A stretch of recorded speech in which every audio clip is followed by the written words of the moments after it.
You want to? Yeah, you want to. So after we put it together, before we get into community comments. After this bit, and then, all right. It's not 6 yet, because I have to. It's not bad.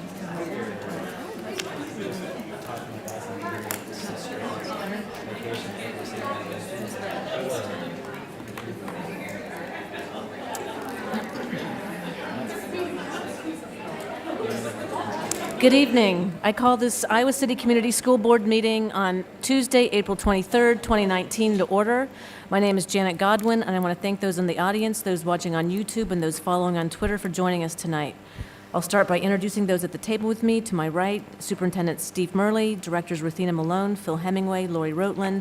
To my left, Paul Ressler, Shine Icestone, JP Clausen, Recording Secretary Kim Colvin. The public is reminded that if they wish to speak, they need to complete a speaker form found at the table in the lobby and turn it in. During community comment, persons may speak to the board about topics relevant to the district. All community comment directed at non-agenda items and agenda items shall take place at the beginning of the meeting during the community comment section of the agenda. Before we move into community comment, Paul wanted to make some remarks about our district.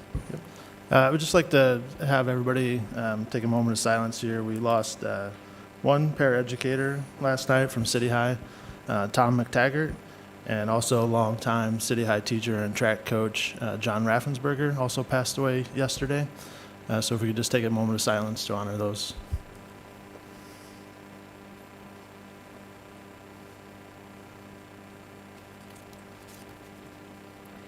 Thank you. We'll move into community comment. First up, we have Benjamin Pierce, followed by Heidi Pierce.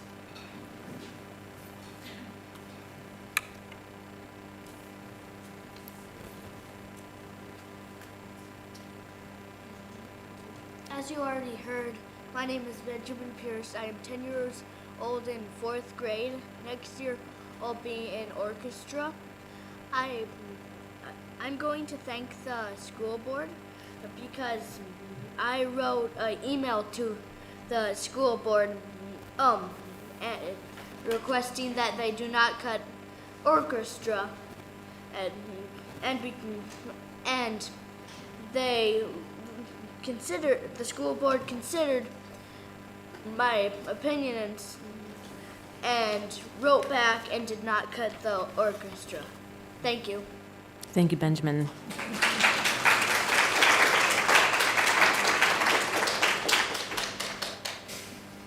So Heidi, followed by Molly Page. Hello, my name is Heidi Pierce, and I would like to echo what Benjamin said, and thank you for not cutting orchestra. I also wanted to just mention that myself and my kids and some of my students attended the climate strike on Friday outside the district office. Are you aware that's happening? It's really cool, and there were some 8th grade students who were talking about what they would like to see changed in the district, and I just would like to extend an invitation for you to come this Friday at 12:15. They'll be outside the district office. But the main reason that I came was because I saw on the website the School Safety Advisory Committee's recommendations, and one of them is a little concerning. The second primary recommendation says to partner with community law enforcement to provide a school resource officer in each secondary building. The basic goals of the SRO program are to provide a safe learning environment, reduce school violence, improve school law enforcement collaboration, and improve relations among students, staff, and law enforcement officials. SROs play a primary role in threat assessment, risk assessment, provide educational programming, and make referrals to agencies to help students and their families solve problems. I'm a little concerned about this because the SROs sound a lot like police officers, and I think we're lacking mental health care in our schools, counselors. There are some other recommendations here, like training student leaders to help create inclusionary school environment. I think that sounds like a great idea, but that's on the secondary recommendations. If there are SROs in the schools, I wonder, would they wear uniforms? Would they carry weapons? How might this impact the school to prison pipeline? How might this impact students of color, students with disabilities? There are a lot of great things that we could be doing if we have money to spend on this. Maybe creating Office of Inclusion and Diversity at each of the secondary schools, trying to recruit and retain more people of color as teachers.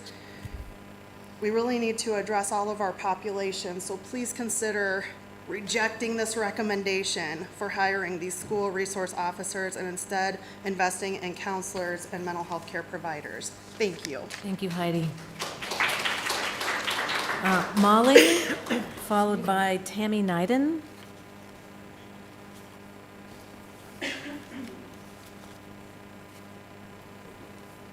Hi, my name is Molly Paige, and I am here to support all 8 of the recommendations from the Safety Advisory Committee. I spoke here in October about the Sandy Hook Promise Know the Signs program and why I felt it should be implemented in our district. I then presented this program separately to the Safety Advisory Committee in November. As a quick refresh, the Sandy Hook Promise is a violence prevention program created by the parents of the children killed in Sandy Hook Elementary in 2012. The 4 programs are, for a quick refresh, the 4 programs are Say Something, Start with Hello, a Safety Assessment Intervention Program, and an SOS Suicide Prevention. Within the three of the 4 of these programs are included in the recommendations and a similar version of the threat assessment program as well. I believe that if the leaders of Sandy Hook Promise organizations saw our district recommendations, they would not only approve all 8, but they would wish that they would have had this type of diligence towards violence prevention at Sandy Hook prior to the shooting on December 14, 2012. I don't know that for sure, but what I do know for sure is that violence prevention is the key to protecting our schools. What I do know for sure is that 80% of school shooters told someone prior to an event, and 69% of them told more than one person. What I do know for sure is that 70% of people who die by suicide told someone their plans. And what I do know for sure is that the shooter that at Sandy Hook told someone his exact plan 1 year prior to the shooting. And unfortunately, I also do know for sure that the school district in Marjorie Stoneman Douglas High School in Parkland has been cited for threat assessment failures. This just came out recently. They did not have proper reporting systems in place, and the shooter, Nicholas Cruz, had been deemed a high risk 1.5 years prior to the shooting, but never properly evaluated. Santa Fe and Parkland are now including a threat assessment program after the shootings. Let's not be like those districts. When I look at all 8 of the recommendations, I am so proud of the work that the Safety Advisory Committee has done over the past 6 months. I know there's a sticking point with some on the SROs. Some may even say Parkland had an SRO that failed to protect the school. But also remember, Parkland did not have a threat assessment program. Santa Fe had an SRO who took a bullet trying to protect the school. But again, not a violence prevention threat assessment program in place. We need both, and we need it all. SROs are not equal to more suspensions and more discipline if they are properly trained on evidence-based threat assessment program like the Virginia model, which is the evidence-based and created after the Virginia Tech shootings. It is coincidentally the same model that the Sandy Hook Promise uses and the same model that the Safety Advisory Committee is reviewing. This program focuses more on counseling and mental health evaluation and steers away from suspending and instead pulls the child closer to figure out what is going on. An SRO alone does not make sense. An SRO being a part of a team that is implementing an evidence-based threat assessment program, now that's a different story. We need all 8 of these recommendations. I know cost is always an issue, but from a Sandy Hook Promise standpoint, I can tell you that the training on those programs and curriculum are no cost. I have no idea about the rest, but I know there are grants available and that the committee is looking into those grants. So in conclusion, I stand here before you, a parent that stumbled across the Sandy Hook Promise website after the Parkland shooting in search of answers to violence prevention in our school, a parent with a passion for protecting our children. I stand here before you pleading to approve all 8 of these recommendations because I am almost certain that no one looks back after a shooting and says we did too much. Thank you, Molly. Tammy Neiden, followed by Jeff Biggers. Thank you for hearing me today. I'm a parent with 2 children in the district, and I'm here to express my deep concern about the recommendation to put school resource officers in our schools. As a mother of a child with disabilities, including serious and complex mental illness, this terrifies me, as all of the research and I want to stress research, indicates that placing SROs in schools disproportionately harms students with disabilities and students of color, particularly Black children. Our district already has documented problems with our special education program, both in terms of racial disparities and inappropriate and disproportionate use of seclusion and restraint and other punitive measures on students with disabilities. I can tell you, after having my son in the district for over 8 years, we do not have the proper level of mental health training in our schools and for children with serious mental illness. There is no setting in our district in which they can receive appropriate evidence-based therapeutic and academic supports by trained staff. Over and over again, I've been struck by how the school staff only seem to have training in behavior modification. When you only have a hammer, everything is a nail. And behavior modification through rewards and punishments only works when the issue is lack of motivation. It does not work when the issue is lagging skills due to developmental disabilities, mental illness, trauma, and brain injury. Ironically, in these cases, behavior modification often escalates the child and makes them more ill, ironically worsening the behavior we're trying to get rid of. The over-reliance on behavior modification and punitive measures has been traumatizing to my son and others like him who have serious mental health conditions, in which these rewards and punishments are not only ineffective but often amount to write out abuse. Last year, I had to make the very difficult decision to pull my son out of the public school setting and dual enroll him in homeschool because his medical team did not feel he was safe in Iowa City schools. They did not think he was a danger to the school. They thought our schools are a danger to him.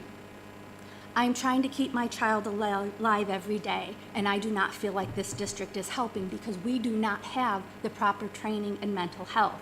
So throwing in a police officer armed and in uniform is only going to escalate kids like mine. It is not going to help. I appreciate that there's some mental health training in the recommendations, but it doesn't address a need we have here, which is integrating mental health into every tier of special education, which we currently fail to do. Some will correctly point out that we have limited resources and putting them to SROs is problematic. They should go to other mental health professionals. But the truth is a lot of schools are doing this because they don't have to pay the cost of SROs. It goes to the police departments. And that's why a lot of people are doing it. And what I want to point out is this is not only a financial issue, this is a social justice issue. And do we want to be responsible for widening the school to prison pipeline in our community? I don't. I encourage everybody here to please attend the NAMI Johnson County Children's Summit on June 7th, where we will, at the Coralville Library, where we will discuss how to improve children's mental health justice in our community and improve mental health in the schools by looking at best practices around the nation and in our state. I implore you, we need to make the school safe for all of our children. Thank you. Thank you, Tammy. Jeff, followed by Brenda Shetty. I have been sent by a 13-year-old with a lot of hair. He's at his jazz concert tonight, so Massimo couldn't be here. And an NPR study came out this week that said 8 out of 10 parents, Democrats and Republicans, want their kids to have climate education. But the majority of the teachers don't feel equipped to do it. They need the administrations to step up and help them. And I sent you that study from NPR, and it was amazing. It was breakthrough. We all agree that climate change is so important, so it's strange. I have a 13-year-old who feels he has to go on strike and skip school to beg his administrators to step up for climate education. Last year, by the way, they didn't have Earth Day yesterday at his school, and I'm not sure how many other schools celebrated. Last year in Iowa, our carbon emissions increased by 33%. 3% increase last year in Iowa, despite all of our huge wind from Mid-American that we love. And according to the IPC scientists, as you know, we have to cut carbon emissions in half by the time Massimo gets through college. And then we have to get to zero emissions. And that requires action now. We can't just keep waiting. But the district already has one great piece of climate education. And that's your agriculture program. Because as someone who writes about this professionally, 1/3 of all those emissions in Iowa come from agriculture. Even if we shut down every coal-fired plant tomorrow, We have to capture 80% of the carbon stock we have lost in our soils. And this is the great news. Every Iowa City kid, not just rural kids, Iowa City kids in particular, need to be aware and study agriculture program that you have voted on. A new generation of farmers is rising, and they're providing solutions. They're doing what's called regenerative agriculture, and they're replenishing the soil. They're doing all sorts of things like recapturing the carbon. They're reintroducing what we were in Iowa many years ago, an agroecology, growing orchards. The pennycress used to be covered in orchards. And remember, today, 92% of all of our food in Iowa City is imported from outside the state, when this should be the role of agriculture. And this is what our young people want. And this is part of our climate program. Agriculture education is a crucial part, one part, of how we see the life cycle for the future of our students. And it needs your support. It needs funding. Everything you do in school is what we're asking you to do, not to reinvent the wheel. We're asking you to come up with a climate education resolution. There's scores of them across the country of school boards that says this is what we want to do. Redefine and reframe everything you do, even PE. There's no reason why we have soccer fields in Brazil that use kinetic panels to capture energy for electricity and not discuss that. There are so many exciting things for the kids to do. Now I want to finish that Massimo worked very hard. He's been on strike now, going into 6 weeks. He worked so hard to bring Tim Dwight here. You know, he's getting all this incredible publicity. It was beautiful. And not one person from this office came out to meet him. They told Mo to be productive. So Mo created a solar teach-in. How more productive can you get? And not one person came to meet Mo or Tim Dwight and get a selfie like all the kids, except for Phil. Phil welcomed Tim on behalf of the district, and Phil twice met with the students to listen about their concerns to have climate action. So Phil, thank you very much. Last word from Massimo. He will be back, and he is waiting to see you some Friday because he continues to strike until we have climate education. Thank you so much. Thank you, Jeff. Brenda Shetty, followed by Ken Valley. Hi, everybody. My name's Brenda Shetty, and I have 2 kids that have attended the Lucas on Campus before and after school program, known as LOC, since 2015, and I've been a member of the LOC board since March of 2018. I'd like to address the termination of the district's interagency agreement with our program. First, I do acknowledge that the district has the right to terminate the agreement at any time, but the reason for my comment today is the process by which our program and families were notified of this decision and left with numerous questions. On March 13th, 3 district employees arrived uninvited and without notice to our LOC board meeting and handed us a letter of termination. The only reason they gave to us was the relationship between the district and LOC was fractured beyond repair and that they have the right to terminate at any time. That same evening, we notified our participating families, and the district notified the entire Lucas community. They cited extenuating circumstances, which of course brought up lots of questions. A follow-up email was sent the next day stating that there have been issues dating back to 2014, and after meeting with council, it was determined that alleged issues were severe, pervasive, and detrimental to our students and families. The key word here is alleged. A narrative was created by district employees, and without speaking to our program director, staff, or board to substantiate any of the accusations, Superintendent Murley alarmed our families.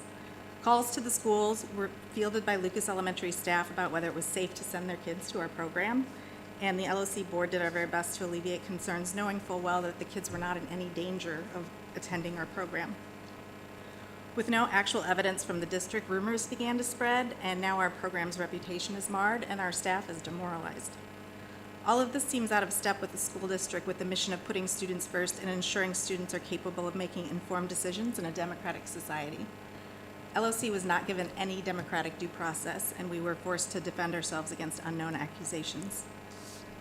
Here's a timeline of what's happened since. On Friday, March 29th, 2 of our board members met with Superintendent Murley, who was characterized as upset by hearing LOC's side of the story. He told them an investigation would be conducted, he would hold off on a request for proposals for a replacement program, and that when it came out, we could feel free to submit one. The report that led to the decision to terminate was also requested by us. The following Monday, April 1st, the district released its RFP for a new Lucas before and after school program. A week later, on April 8th, Superintendent Murley told the Lucas PTO that no new program would be chosen before an investigation has been completed. On April 12th, the LOC board received a memo which alluded to the fact that no investigation is happening and no one has contacted us regarding this, though we were told it would be completed by April 26th, which is this Friday.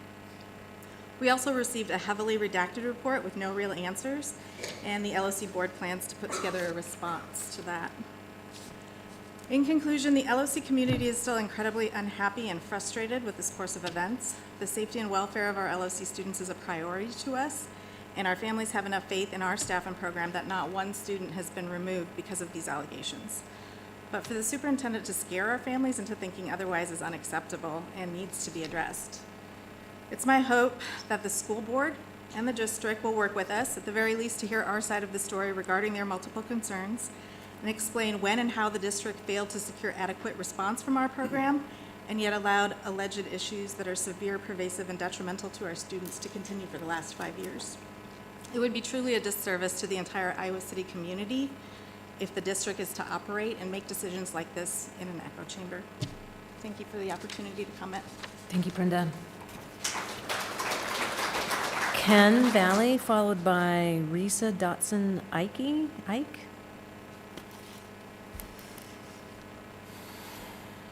Hello. My name is Ken Valley. I am the current board chair of LOC. I have a child who's been in LOC for the past 3 years. I believe I myself have a unique perspective on the situation. Prior to becoming a board member 6 short months ago, I was not much involved with Lucas. The whole experience has been very eye-opening to me. And in that time, I was very well able to see how the district worked. Each of the recent meetings with district staff can best be described as an ambush. In December, we expected to meet to discuss an issue and how that would be handled. Instead, we are expected to confirm the district non-discrimination policy. Needless to say, that completely caught us off guard, since there seemed to be no correlation with the situation at hand. After that meeting, we expected to have our board meet with the district staff. Meeting was canceled with less than 24 hours notice, and in the next meeting, March 13th, our board and director were again ambushed by the district, who delivered the letter of LOC's termination. The entire process of termination of LOC seemed to be done behind closed doors, and we would expect a thorough and unbiased investigation or discussions with our program, and instead that did not happen. In fact, if any of you have actually read the unredacted report, how many of you actually reached out to any of the LOC board members or the director? To this point, meetings with the superintendent have unfortunately been fruitless. On March 29th, 2 board members, including myself, met face-to-face with him, and he seemed upset. The procedures had not been followed, and he had approved an action based on a potentially flawed report. He promised to pause the RFP and to have a thorough investigation. Instead, the following Monday, April 1st, the RFP started, and the investigation has, over the course of the past 3 weeks, been less than 5 emails to myself and has no signs of taking place. Superintendent stated he would be attending the PTO meeting April 8th. He said he would be coming alone to that meeting to talk with the parents, and that if he happens to bring an entourage, it's either for a photo op or an ambush. Within that night, there were 4 members of the district, so guess which we thought occurred. Our board finally received the report in which the termination was based April 12th, almost 1 month after the termination letter was delivered. It was redacted to the point of being useless, and the portion we did see distorted the information and rehashed issues that have been previously resolved. An additional memo was included, which likely was written by the district attorney. It assumed that even though we were promised an investigation by the superintendent, our days at Lucas were numbered. This means not only did we not receive a fair, unbiased investigation, that we would not receive a fair chance at the current RFP. As it was before this process, our staff continues to run an excellent program, and the families at Lucas are very upset at the way this was handled. And all of this, during the time the alleged events occurred, we at least received at least 2 emails from Amy Mintier, the coordinator of extended day learning, stating how great our director and program were. The first one, dated August 3rd, 2015, I just spoke with our state person on the 21st Century Grant. He will meet me at Lucas at 9:30. It will be a casual visit to observe your program. Elise, it would be great if you could spend a few minutes to speak about your program and all the wonderful things you were doing. The second one dated September 11, 2018. I just heard from the new director at Horn she's interested in visiting sites. Since she is new, I thought your program would be a great place for her to start. Elise, you do a great job serving a high number of students, and I thought she could learn a lot from observing you and your staff. The past communication from Amy Mateer and the reality of LSE families are not in line with the narrative the superintendent and the district are now portraying. However, it seems the district has already made up its mind, and the reality is that a few people in the ESC and the superintendent have decided the fate of one of the most diverse and most like BASPs used for over 30 years by thousands of families. Thank you. Thank you, Ken. Risa, followed by Kayla Sanders. I apologize, I didn't get your name right. Good. My name is Risa Dotson Ike, and I'm on the LOC board. I've been on the board since January of 2017, and I'm currently the secretary. All the issues in the past 2.5 years that I've been aware of being on the board, the LOC board was brought in because the board was brought into the situation because these issues were severe enough to have the staff concerned about their safety. Like Ken's just said, in a December meeting, the LOC board were surprised when members of the district read through the school's anti-discrimination policy when we thought we were there to resolve a problem regarding a parent's behavior. The board did not know information about the parent other than the gender, so we were surprised by that. And we were confused after the meeting. But during the meeting, we all agreed that there was a communication problem between the board and the district, and we decided to follow up with another meeting in January. And I think that was mentioned. That meeting was scheduled for January 23rd, and the evening before, on the 22nd, we received an email from Joan Vandenberg stating they wanted to include the equity director in the meeting, and we needed to reschedule. We attempted to reschedule it, and I sent emails to Joan on February 14th and 18th, and they were not responded to. So then we were blindsided at our meeting in March, not expecting to be terminated. And in follow-up communication since, we have been told that the district has attempted to work with us, which we didn't feel was true when we felt ignored with ignored emails. And the only work done with us was filling a report, which I believe was full of inaccurate and false information. And Superintendent Murley shared with the families that issues regarding LSE, including children of color and or disabled and or on scholarship, with those children, there were concerns of limitation of enrollment and exclusion from the program, and towards parents, disrespectful behavior, inappropriate use of power, and intimidation. The board does not know of any incidents in which there was a limitation of enrollment for any child or exclusion from the program. In fact, there have been and are currently openings in the scholarship program, which our director has tried to fill. The board is only aware of issues with one parent that I mentioned, in which the LOC staff and director were treated inappropriately and disrespectfully, and not the parent. As the attorneys have said, the district can terminate the agreement at any time for any reason. They did not do that. Instead, they've caused major upset among Lucas parents, staff, students, and especially the director. I think they have taken a hugely successful 32-year program and made it and everyone involved look bad. And as Brenda said, we were told by Superintendent Burley that Chase Ramey and Amy Cordemeyer would be doing an investigation on this, and the LOC board would be able to tell our side of the story, and we haven't heard from anybody yet. The LOC board has followed our policy, and it had it reviewed by our attorney on all issues addressed in the past year, and we support our staff and the children in our program, and their safety is our primary concern. Thank you. Thank you, Risa. Kayla Sanders, followed by Elizabeth Urena. Hi, my name is Kayla Sanders, and I have a child that has been in LOC for the past 4 years. I have been on the LOC Board of Directors for the past 3 years, 2 of those being the treasurer. The termination of the LOC contract with the district came as an extreme shock. If there were such pervasive problems with LOC, I feel we as a board would have known. The Iowa Department of Human Services, who our program reports to, would have known. Our children would have known.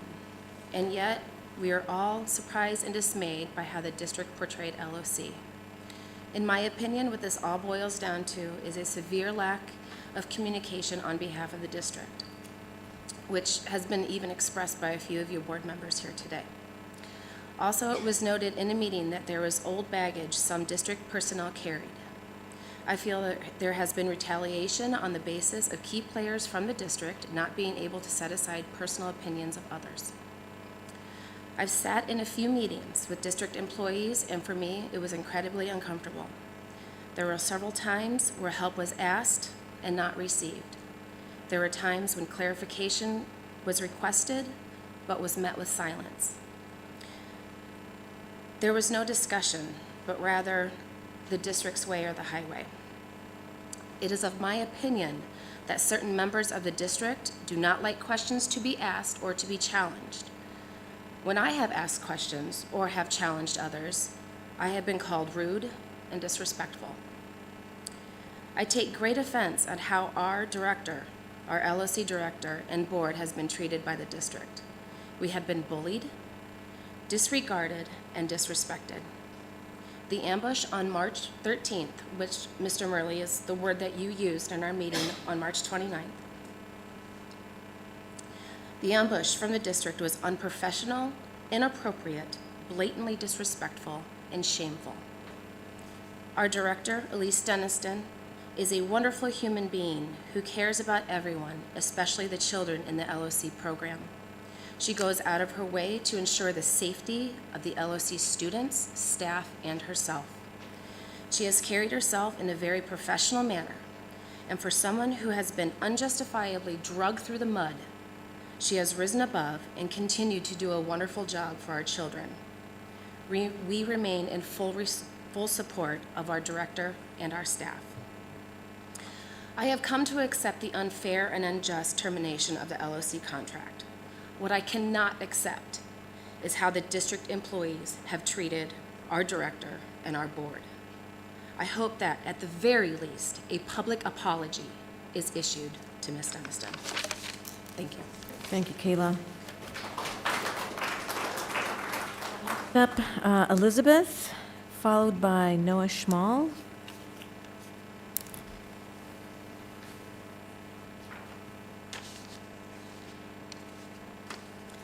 Hello, my name is Elizabeth Urena, and I am a clinical law student at the University of Iowa College of Law. I am a part of the Safe Futures team with the Legal Clinic. I would like to start off by thanking Mr. Clausen for speaking to Carrington, Noah, and myself earlier this month regarding this issue. I wanted to bring to the board's attention that the district does not currently have a policy on how to deal with students whose parents get deported. Last fall, my colleague Carrington called various schools to confirm what a person needed to do to give another individual third-party educational-related parental decisions related to their children. Carrington called West Senior High and spoke to Rachel in the guidance office. Rachel transferred her to Shannon, and then Shannon transferred her to Maria Martin, the Dean of Students at West. The Dean informed Carrington that she believed a POA, or a power of attorney, would be required. Carrington also called Horn Elementary School.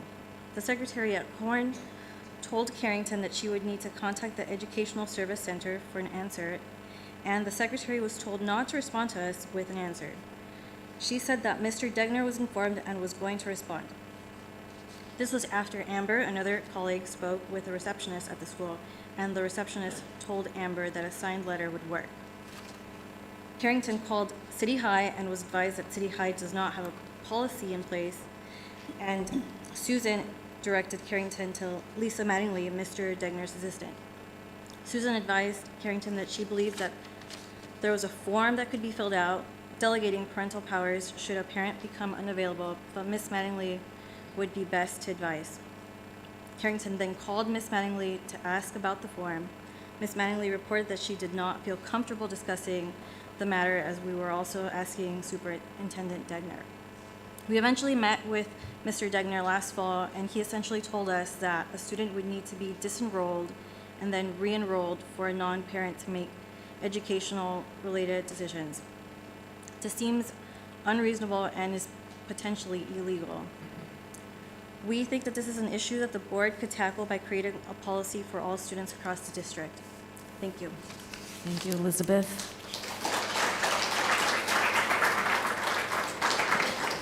Noah, followed by Deena Bashara.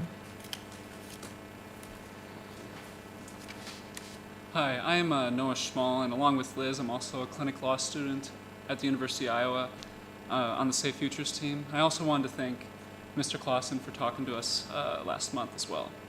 So I am here in support of a resolution to have a district-wide policy for parents to appoint a third-party decision maker, just as Liz was saying, to care for their children rather than the disenrollment procedure that was told by Mr. Degner to Liz. I have a pretty good example of why this policy is important for this school district. So I called City High last week and tried to figure out what procedures that would happen for a parent in order to appoint someone as a third-party decision maker. And instead of hearing of what Liz and what Carrington heard, I was told that all I had to do in order to appoint someone was send in a cover letter and state what my name was as a parent, who my kid was, and who I wanted to appoint as a third-party decision maker, which is completely different from what was told to Liz. So we want a policy like this because it's easily able to follow by parents, and they don't have to go out and get an attorney or establish a guardianship, which can create extra costs on parents that cannot afford them. So we want to create a policy or guiding document and make parents aware so parents understand that they can make this decision. And as Liz said, Carrington had already called Iowa City and tried to figure out how to delegate this parental authority. And this is our main worry, is that when there are two people calling at different times, they get two different types of policies. Carrington got a policy that said that she had to disenroll and then re-enroll, while I got a policy that said all I had to do was send in a cover letter. So it's very important that I think that parents are informed of some uniform policy that they can appoint a third-party decision maker in order to appoint a third-party decision maker to take care of their kids. We are also willing to send you a document that we received from Columbus Junction, who has adopted a form to solve this issue in their school district. Our hope is that you continue to adopt uniform policy, and we invite any questions or concerns that you have to us. And I also want to thank you for your time and your consideration today. Thank you, Noah. And it would be great if you could forward that document from Columbus Junction as an example. Thank you. Deena, followed by Royce Ann Porter. Hi, I'm Deena Bashara. I'm a mother of two children at Shimmick Elementary. I'm right here in regards to the Safety Advisory Committee recommendations. I know I've already emailed all of you, so you've hopefully had a chance to review the information I sent. I want to thank the Safety Advisory Committee and the board and the district for looking at issues of safety, but I do have serious reservations about the recommendation to hire a school resource officer. This has nothing to do with vilifying law enforcement. I work with law enforcement, I participate in crisis intervention training, I support community policing, but the bottom line is there is no research that demonstrates that school resource officers improve school safety. It doesn't exist. I've read way too many literature reviews over the past several days. Spent way too much time. The research isn't there for school resource officers. We know, based on that ACLU report, Cops and No Counselors, which recently came up, where there was an editorial in the Des Moines Register, that Iowa is putting way more police in schools while they're not hiring mental health professionals, and that the rate of arrests in Iowa schools has gone way up. We know that students of color, students with disabilities, students of color with disabilities, and especially African American girls are at way higher risk of being arrested in schools. The recommendation states that the SROs can provide educational programming, make referral, and I read in the minutes at a recent meeting, talks about how SROs can do case management and suicide prevention. And I don't see what the evidence is that SROs have expertise in case management and suicide prevention. I haven't read any research that indicates that. And I feel that that work would be a lot better suited to mental health professionals, social workers, any licensed mental health provider. On that note, what do we need to do if we care about safety in the schools? I'm just going to throw out a few ideas. One, we need to look at bullying. We know that 25 to a third of all students are bullied. It's probably the most common form of violence in schools. We have in this district no district-wide bullying prevention curriculum. That's a fact. I've been at many, many meetings. There's hodgepodge here and there, but again, if we look at research and evidence, there is no evidence that hodgepodge bullying classes actually reduce the rate of bullying. So that would be one place, and I know that's mentioned, training and education, but we need systematic district-wide bullying prevention initiatives. Mental health. There's already a model for integrating mental health supports in the MTSS system with PBIS. It's called the Integrated Systems Framework. The model is there. PBIS has put it out. That's something we can do. There are no mental health professionals in our schools. Okay, we have guidance counselors, and then we have a handful of Grantwood AEAs. AEA budgets have been cut over the past 10 years. If you have a student with a mental health crisis, there isn't anyone in school they can talk to. We have a triage system where we contract with outside agencies to provide mental health services only for those students who cannot receive students outside of school, which is great that they have that, but we need supports in school for students who are struggling every day because we know that at least 20% of our youth have a mental health problem, and this affects behavior. And oh my God, I'm running out of time so fast, I have so much to say. But this lack of mental health resources means that all we do is behavior modification and behavior management. Behavior plans are not the same as mental health plans. We don't have mental health resources for our special education students, and this is just a pervasive problem. And it's not because the good intentions aren't there, it's just that institutionally we have not done this in this district. And it's not just here, it's throughout Iowa. We have local resources like Collaborative Proactive Solutions. A professor at Iowa is on the board of Lives in the Balance. She could do training. I'm sorry I'm racing through this. Bottom line, this is about the efficient and just allocation of resources. If we're in a position to spend money on improving school safety, we need to be extremely judicious. Read the research on school safety, school climate, interconnected systems framework, and the effectiveness of SROs, please. Thank you. Thank you, Deena. Roy Sand, followed by Merritt Bickner. Hello. Roy Sand Porter, and I can name many boards that I've been a part of. And one of them was DMC, Johnson County Disproportionate Minority Contact. We had this in 2013, we went through this. Iowa City Police Department had an opportunity to get grant money to bring SROs into our schools. What happened? We shot it down. We didn't want it because we know we didn't need it. It came back up in 2015, an issue at West High School. What happened? We shot it down because we know that it's not helpful in our community. And now here we go back in 2019, here we go again.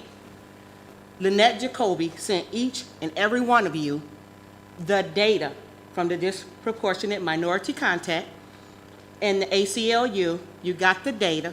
It does not state. People wants to say SROs can be, they can be stuff. Anyway, they are police officers, and they are trained to be police officers. They are not trained to work with our children. What we need as far as train is counselors. We need the teachers. You didn't got a budget. We didn't got rid of counselors and teachers and librarians. We need to continue to keep the people that's going to help the people in our community. So when I sit here and come before you, SROs does nothing for Johnson County. I don't even know how we got, what's going on in the school district. Please tell me. I personally went to Johnson County. I went to the juvenile courts. They knew nothing about this, what's going on. They didn't know anything. When I went to Lynette and talked to her about the Disproportionate Minority Contact, she knew nothing. Who else is on this committee that wants police officers in schools. You're talking about grant money. Use police officers out in the community. Use that money for something else, because we don't need them in the school. We already know what police officers going to do to the schools, especially black and brown kids. I don't know if y'all noticed, but I'm black, and I'm going to represent black and brown families until I die. We do not, nothing's happening in Johnson County that merits for us to bring SROs in our school unless y'all not telling the community what's going on. Unless y'all hiding some, because we don't know nothing. I work with all kind of people in the community. I support all people. I work for all. Disability, everybody. I've worked in autism, and I know what an autism kid can do if they attacked us. There is tactics. We are trained. Therefore, we don't need it. So I got a little piece I want to read to you, because the young lady said she knows. She has children, and she knows what this do for us. This new ACLU white paper, Bullies and Blues, it states, Origins and Consequences of School Policing, explores the beginning of school policing in the United States and sheds light on the negative consequences of increasing role of police and links it to both the drivers of punitive criminal justice policies and mass incarceration nationwide. The report traces a line back to the struggle to end Jim Crow segregation during the Civil Rights Movement and challenges assumptions that the function of police in schools is to protect children. It posits that police are police, and in schools, they will act as police, and in those actions, bring the criminal justice system into our schools and criminalizing our kids. We don't need that. We got rid of this mess in 2013. We shot it down in 2015, and we're going to shoot it down again in 2019. Thank you, Royce-Ann. Merritt Bickner.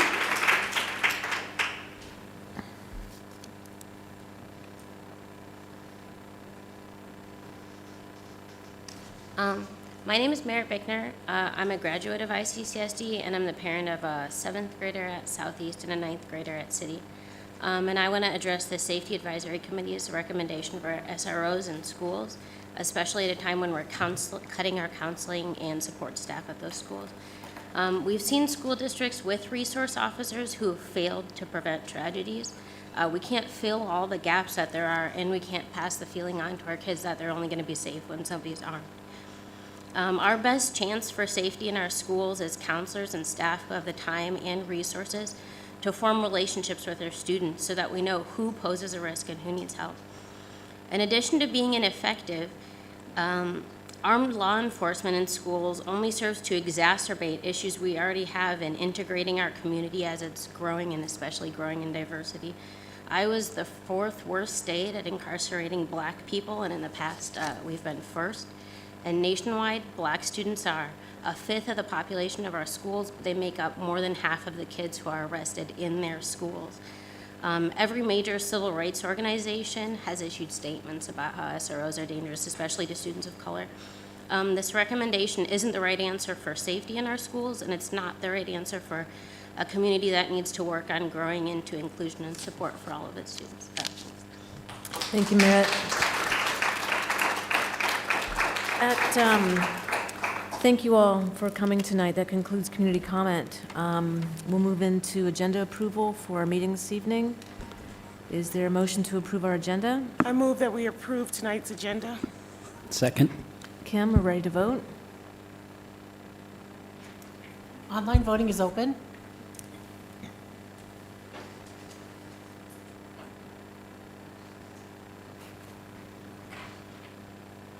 All votes have been cast and the motion carries with all directors voting in favor. Thank you. Next up, our consent agenda. Phil, would you like to cover the bills first? Yes, were you on bills as well, JP? Or? I was. Oh, okay. Did you want to? Okay. Well, we had $1.9 million total, $592,000 out of the general fund. A few things of note that kind of caught my eye going through was the cost of student drops at the regional center and how the district is on the hook for that expense. And it's also going to be a mark on the student's record because it's some of them are college-level courses that will then be on their record as an incomplete. And when you do it in college on your own, it's a learning experience and it's a financial burden, but with the district, it is also a financial burden for us. And I requested, but didn't receive, we spend a lot of money every month on water. It was brought up in the news today that over the next 2 years, our water cost in Iowa City is going to go up 10% because of the Procter & Gamble ripple effect of them closing. And we're a large consumer of water as well, so that'll be an ongoing cost for us. And as far as things that we do that are outside of our educational charge, there's $12,000 in repairs on our garbage truck, and we had to rent a truck to pick up the route at that point. We have one truck in our fleet. It's hard to maintain with, one mechanic, and that I can understand what he's up against, but I think we should pursue opportunities with the city to see if they could take this over, since they have a fleet of trucks and a fleet of mechanics used to working on those things. And I would love to read what the mechanic said in Cedar Rapids when working on our piece of equipment to describe it, but its profanity will not allow me to read it in this setting. But I did go through and do the bills. Comments, Phil, thank you, Phil, for Paul, from your review. No, I went through them and I had one question that Les was able to answer for me, so it was on some stuff for man. Okay, thank you so much. Any consent items to pull?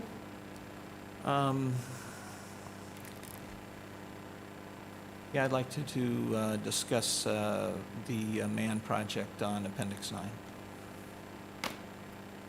Is there a motion to approve consent agenda minus item 14? So moved. Second. Any further discussion? Hearing none, Kim, ready to vote? Online voting is open.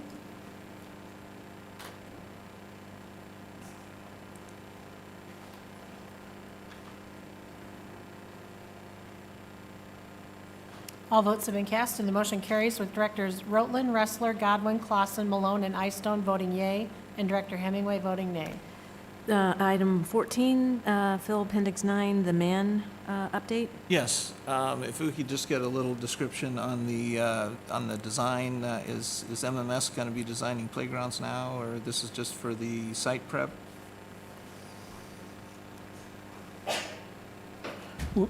This is for most of this is site prep, but they're also helping the district design the playground for that particular piece of property. Not the actual physical equipment, but the handicap accessibility, the site conditions, the surfacing, that type of thing. Okay. Is there a motion to approve? Move approval of 14, Appendix 9. Second. Kim, ready to vote? Online voting is open.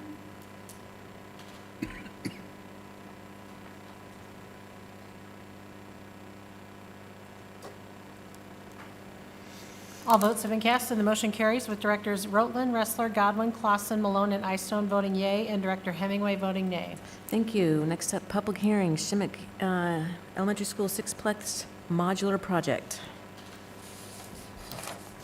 Now is the time and place for the public hearing on the proposed plans and specifications for the Shimmick Elementary Sixplex Modular Project. The Board of Directors set the date for this public hearing on April 9, 2019. Notice of public hearing was published in the Iowa City Press Citizen on April 10, 2019.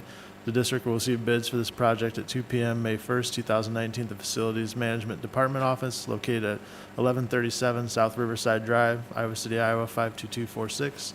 Notice to contractors was published as required by law in multiple statewide plan rooms and on the Iowa City Community School District website on April 10, 2019. Are there any questions from the board? Yeah. On this Sixplex, this is for the homeschool program?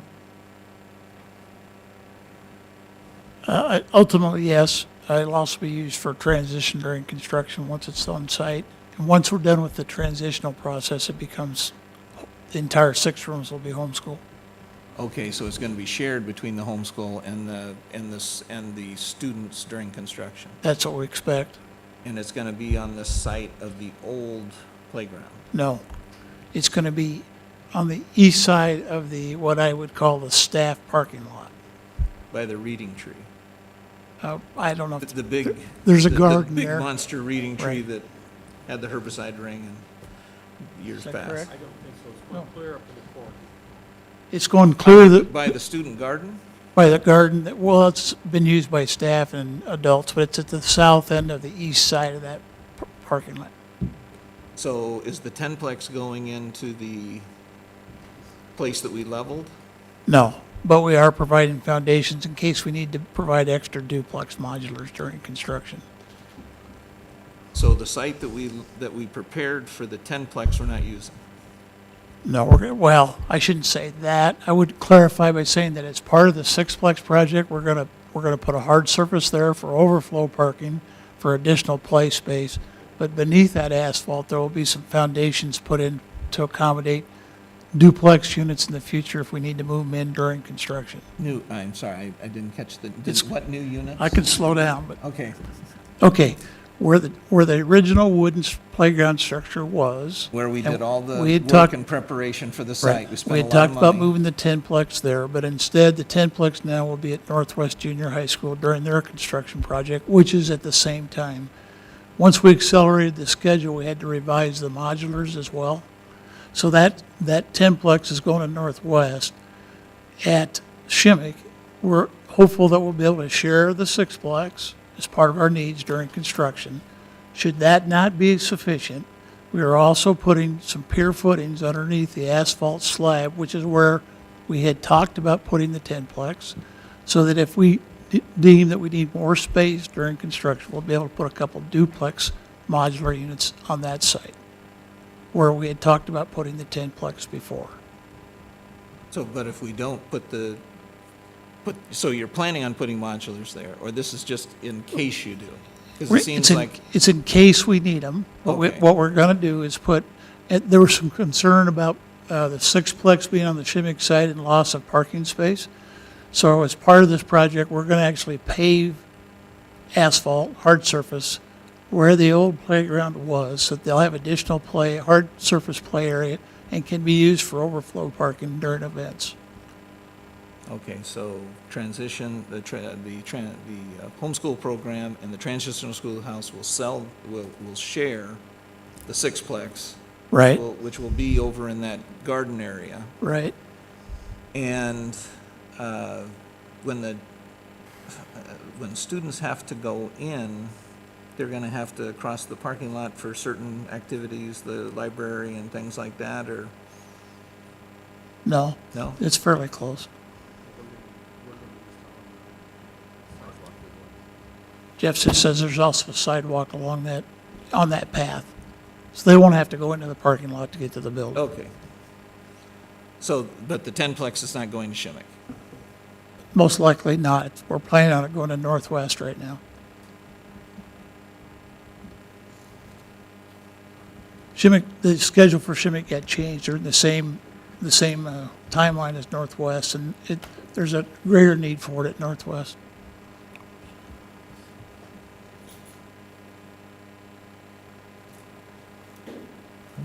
Are there any questions from the public?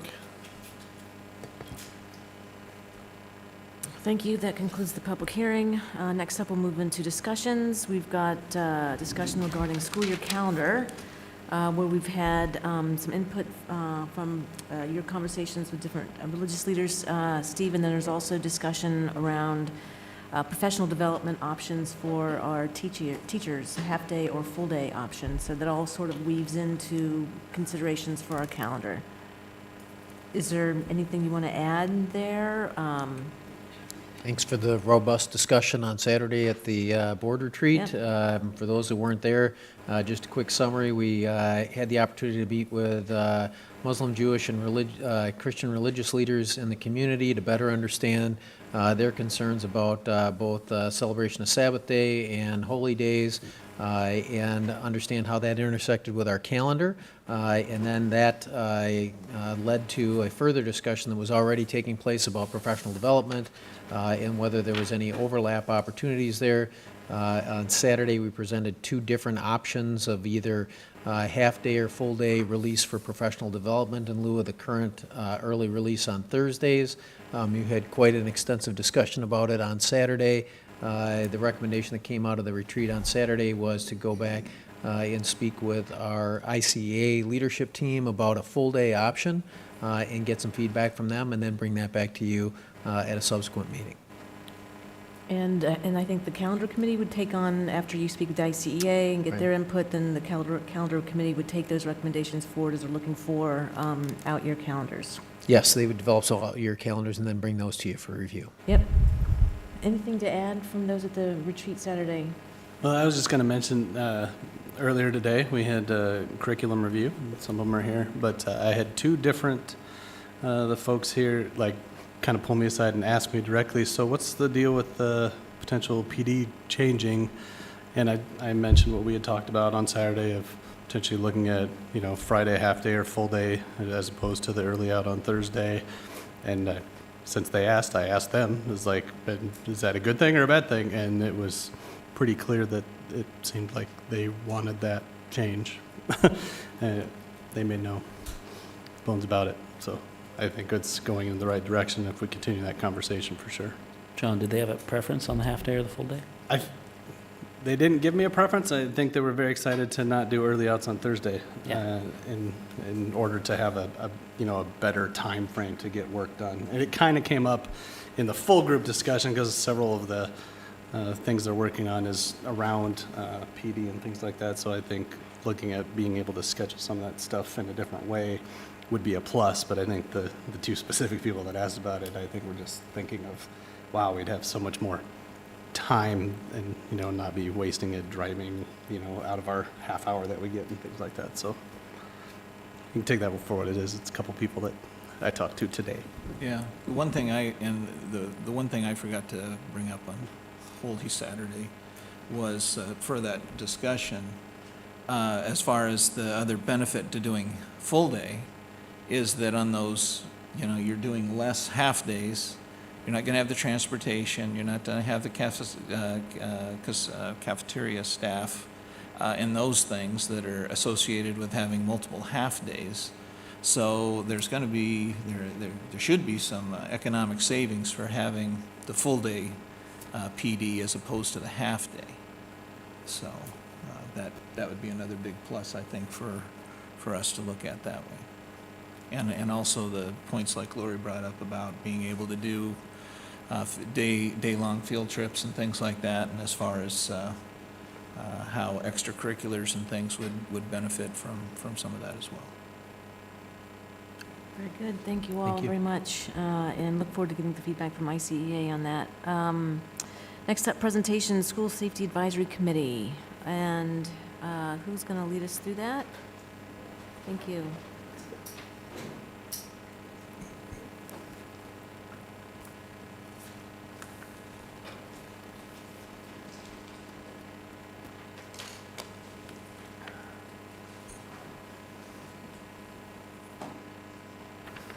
Do I just, okay, it's on the desktop. There you go. Awesome, thank you.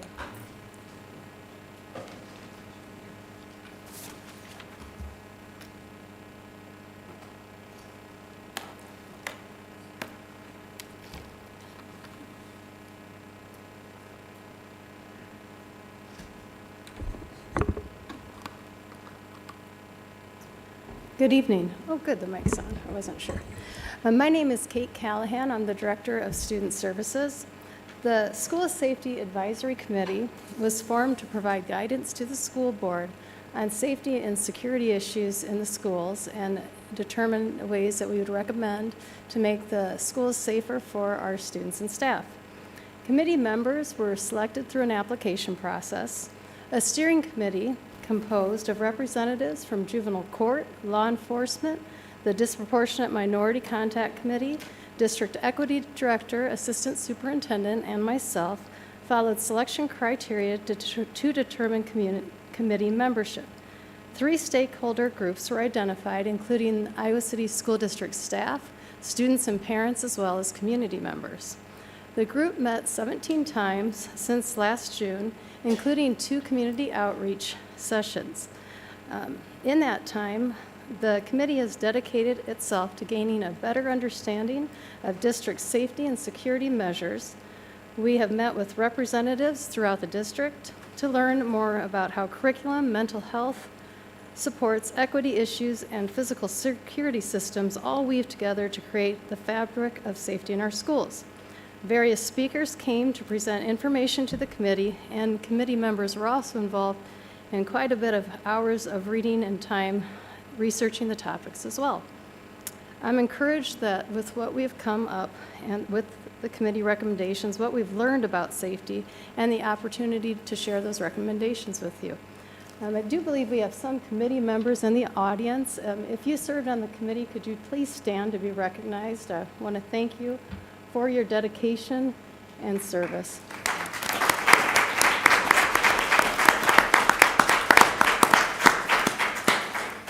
And now I'd like to introduce to you 3 of the committee members that will present the recommendations. With us, we have Travis Foshell, and Travis is a special ed teacher at TREC, our offsite program. Deja Taylor is a West High student, and we have Dr. Schultz, who is the principal at West High. So I will turn it over to them. All right, thanks for letting us come speak to you tonight about the ongoing work of the Safety Committee. The Safety Committee was formed just as the district was finishing up a very large investment of the external and internal infrastructures of our school buildings. This included retrofitting our older buildings with external electronic access doors, single secure public entryways, security cameras, new intercom systems, and intruder locks on over 1,000 classrooms, and the implementation of procedures to use these new security upgrades. This is of particular interest to me as principal of West High because West was last in line for these upgrades. In fact, the work at West to provide some of these security measures is ongoing, but we're scheduled to be caught up with the other schools by the time school begins this fall. This means that all ICCSD school buildings will have similar security systems and protocols. In considering where to go next, the committee made this recommendation, our first one that you see before you, to conduct a regular risk assessment to ensure that our security measures are properly maintained and protocols are being used to ensure that we know who is in our buildings and why they are there. This recommendation will ensure that we have agreed upon baseline for securing our schools and that building administrators are knowledgeable of them and maintain them with fidelity. And I'm going to introduce Deja Taylor to do our next 2 recommendations. So our next recommendations, as you see before you, are an evaluation of each building property conducted to identify potential vulnerabilities and areas of exposure that allow for putting safety measures in place to reduce risk. Assesses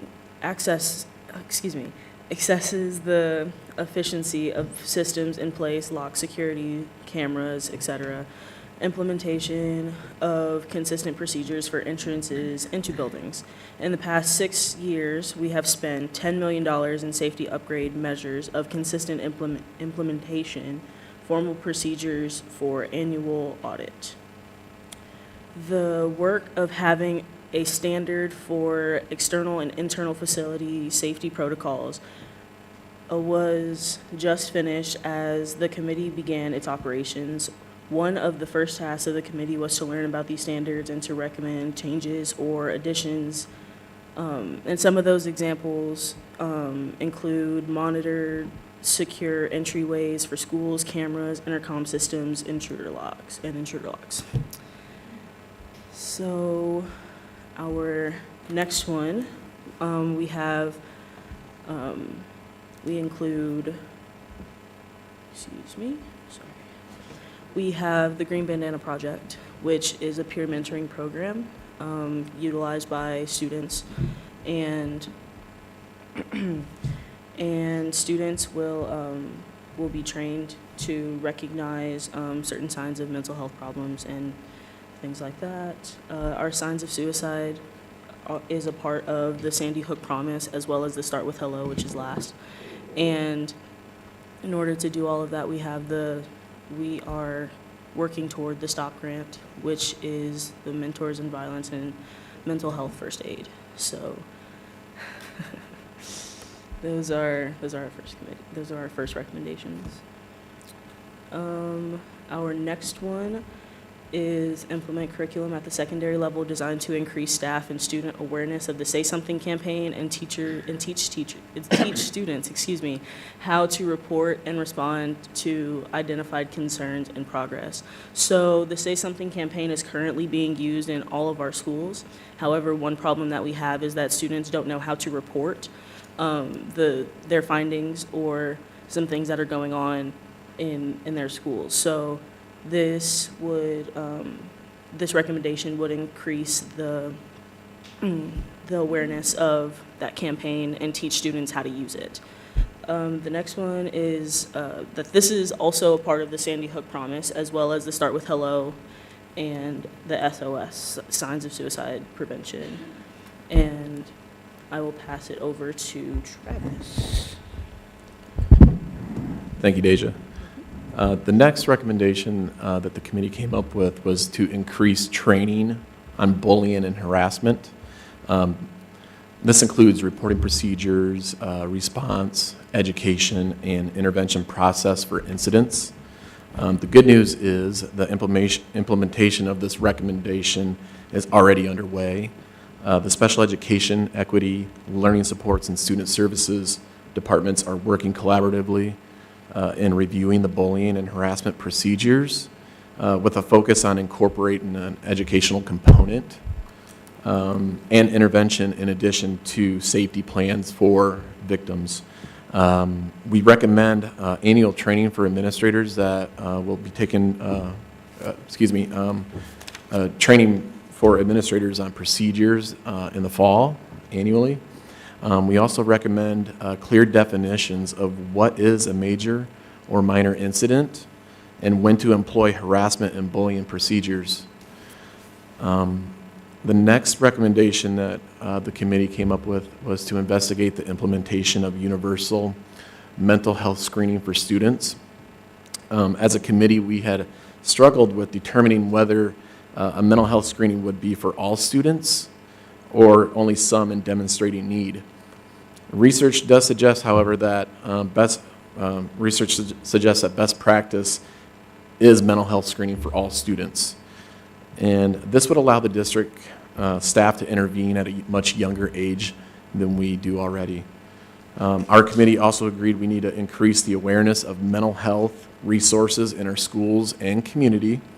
The student representatives on our committee were not aware, student representatives on our committee were not aware of the resources available to them and their families, such as student family advocates. The committee applauds Iowa City Community School District for their continued dedication to the mental health services that we currently do provide. In comparison to other districts throughout the state, we are on the cutting edge for resources available, and we do really beef it up in our schools. Not to say that it can't improve. We also recommend that the board continue to support these efforts through community school partnerships with mental health providers, school-based student family advocates, a mental health coordinator, health clinics, psychiatric services, and school nurses and counselors. We encourage the continued use of student support teams to review student data and consult with parents and develop intervention plans and document efforts and outcomes. These teams allow us to assist in identifying with student need of service and referring them to school-based and community resources. However, we do believe there is a critical component missing, and that's the need of a district-wide database to address student concerns. The committee recommends the implementation of this database, the database that is similar to what we had used in the past, which I'm not familiar with, just to document interventions tried and progress that's being made with students.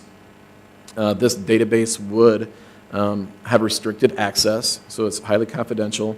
It would allow the student support teams to collect information on interventions utilized with students and progress made from these interventions.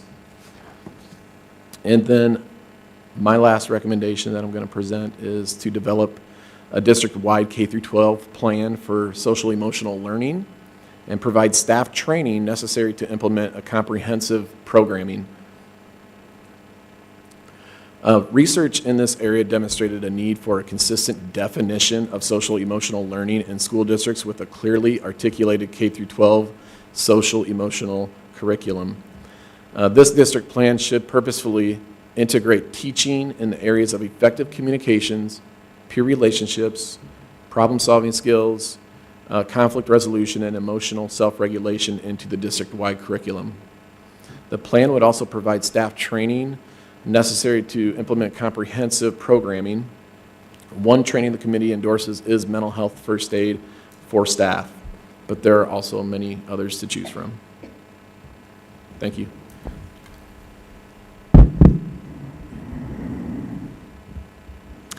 Okay, moving on. As you can see, I've got the next recommendation. This recommendation calls for the ICCSD to work with area law enforcement to provide school resource officers in each of the comprehensive secondary school buildings.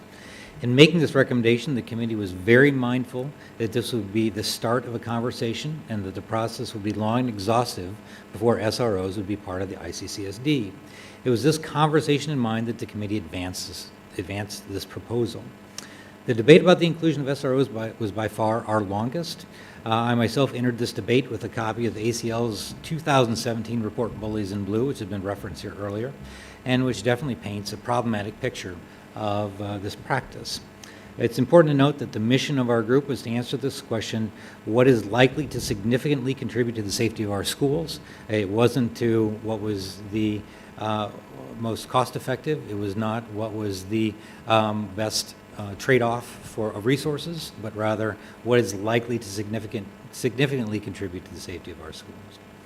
So the committee envisioned the job of an SRO as fulfilling a variety of functions which would result in increased relationships between the local law enforcement and students in our schools, as well as providing increased security for our students and staff.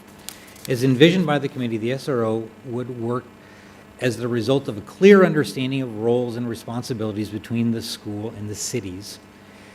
And the cities in this case are Coralville, Iowa City, and North Liberty. They're the three municipalities that govern our secondary schools. The committee expressly calls for this because they were very mindful of the potential negative impacts that over-policing could have on our students and our schools. In particular, the committee noted three significant potential problems with having a police officer work from a school: over-policing of students, resulting in more kids caught up in the legal system; criminalizing bad school conduct by using criminal citations for conflicts which could be better handled by school officials; and contributing to general fear and distrust of police that will contribute to a negative school environment. Everyone on the committee agreed that an SRO program should be constructed so that these outcomes would not prevail.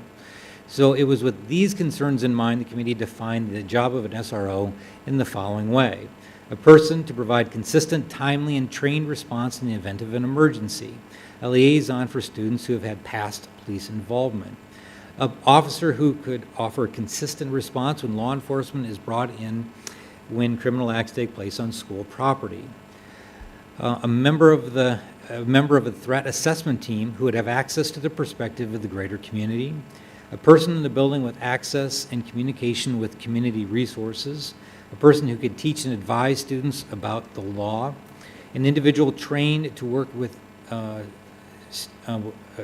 person trained to work with individuals who may be having a violent mental health break; an asset for students and parents when a student becomes influenced to commit a crime; and a deterrent to students or others who want to use our schools for drug transactions or to use our schools as to use violence in our schools to resolve a relationship dispute. I actually entered the day we had this debate. I actually attended the keynote address of Dr. Meja T. Nguyen. She's co-director of the Transformative Justice in Education Center at UC Davis. and this was at the Minority Student Achievement Network in Madison, Wisconsin. In the Q&A period, Dr. Nguyen was asked about SROs, and in her answer informed my thinking quite a bit. Dr. Nguyen has a very serious concern about how large public high schools are serving minority communities. But she told us about an SRO who listened closely to students in his building and discovered how disinterested they'd become in school because they felt their teachers had largely written them off. This officer became a strong advocate for students and interceded on the students' behalf because he understood his role to help students who had made bad choices and help them make better ones.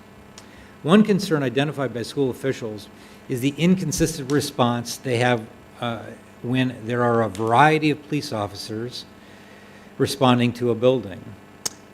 Very quickly, we have to establish a working relationship and often guessing about assumptions that are being made. Students would be better served if both they and the school had a consistent working relationship with the police officers who respond to the school. Middle schools and high schools in Iowa City have a population of a small town. They hold between 800 and 2,000 students and adults each and every day. For any community of this size, police services will be necessary. When a majority of these people are school-aged, this just increases the need. Therefore, the committee is not recommending that the district simply have an SRO in each of the secondary schools. Rather, they are recommending that an SRO with proper training and oversight can be a piece of a comprehensive approach to making schools safer. If the opposition to SRO is that there is such a negative stereotype of police officers that students would feel intimidated, then we need to confront this problem first. But the answer is not to keep police officers away from students. A two-way understanding and empathy between police who will be impacted by getting to know students better and the students getting to see officers when they are not responding to crisis situations will lead to better relationships. The most common threat to our students is exposure to physical violence by peers or exposure to drugs and the associated concerns when students are involved in an illegal trade. The committee concluded that both of these things could be made better by the presence of a police officer in school. But the committee also acknowledged that if not managed properly, both could result in processes that could make things worse for the students involved. A cornerstone of this recommendation is that the SRO program be clearly defined and come with oversight to ensure that our schools get the benefit of increased safety without the potential negative impacts. And our last recommendation is our most emphatic one, and that was the development of a threat assessment team. This recommendation was to establish a threat assessment team district-wide, and indeed we also talked about having threat assessment teams at each building. The committee heard from Ellie Hodgkins and Peter Berkson, who are responsible for this threat assessment teams for the University of Iowa. They described the multifaceted team approach they use to assess risk. After hearing about the university processes, the committee is recommending a similar approach also be employed by the ICCSD. The committee is recommending that the district establish a multidisciplinary threat assessment of school personnel, community stakeholders that would include mental health professionals, social workers, and law enforcement who all have a unique insight into the problems students and schools encounter. Having a systematic methodology and a team to process threats to a school is the current need, is a high current need. Consider a threat made over social media a student might make about, say, shooting up a school. At present, the schools do not have a clear and clean process for managing this type of threat. The students and staff and the public need to know that we have a sophisticated system for discerning actual threats from adolescent behavior, and as well as a system of supports for students who make threats to the school. And in conclusion, I would just like to say that I truly admired the efforts of everybody on the team to come and talk openly and frankly about the pitfalls and promise of increasing our safety at our schools, and noted that 17 meetings doesn't quite come close to what you all do in the board, but it does demonstrate a significant commitment to our schools. So with that, I'll thank you for giving us all a chance to review these policies and procedures as a committee and turn it over to Ms. Callahan. My only question for the board is, do you have any questions for this committee? Okay, I'll go first. First of all, I want to thank everyone that served on the committee. I was the board rep on this committee, and I can tell you they put in a lot of hours. And kind of the way this process worked is we all met 2 or 3 meetings, I think in the beginning, to kind of define what safety meant to us. Some people were talking the actual safety of the students in the school from an outside threat. Some of us brought in actual mental health and safety and bullying and inside the school with the students or even the teachers. And then what happened was is we split into 2 groups. We had a hardening approach, which dealt with the outside threats and things on the inside of the school. And then we had the softening approach, which dealt with more mental health and bullying and taxes and things of that nature. Personally, I ended up on the softening side, so that was the side that I worked with, and it was good. We had a couple students in there, and Daisha being one of them. It was good to hear from them and the teachers or the principals that we had what's happening in the schools and kind of their mindset.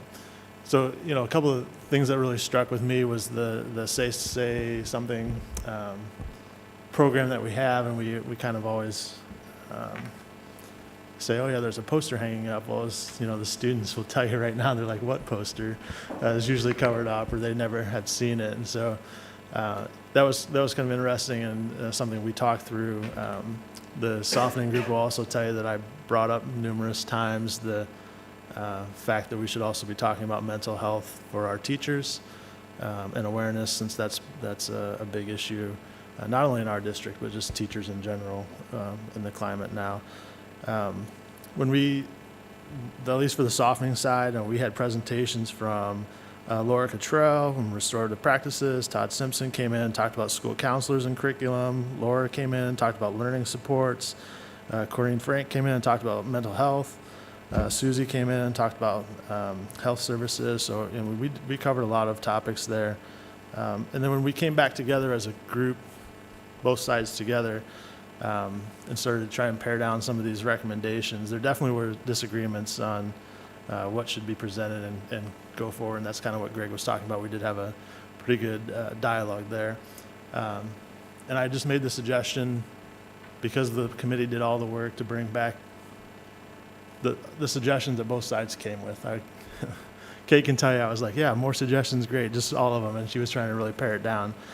Because I wanted the board to be able to make the decision and hear both sides. So that's kind of the take. So there definitely was disagreement in that room on what ones to bring forward. So I just wanted to throw that out there. I don't have any questions. Obviously, I served on that board, so pretty familiar with it. Other comments, questions? I know we've all got many. Who wants to go next in terms of questions for the committee this evening? Well, I'll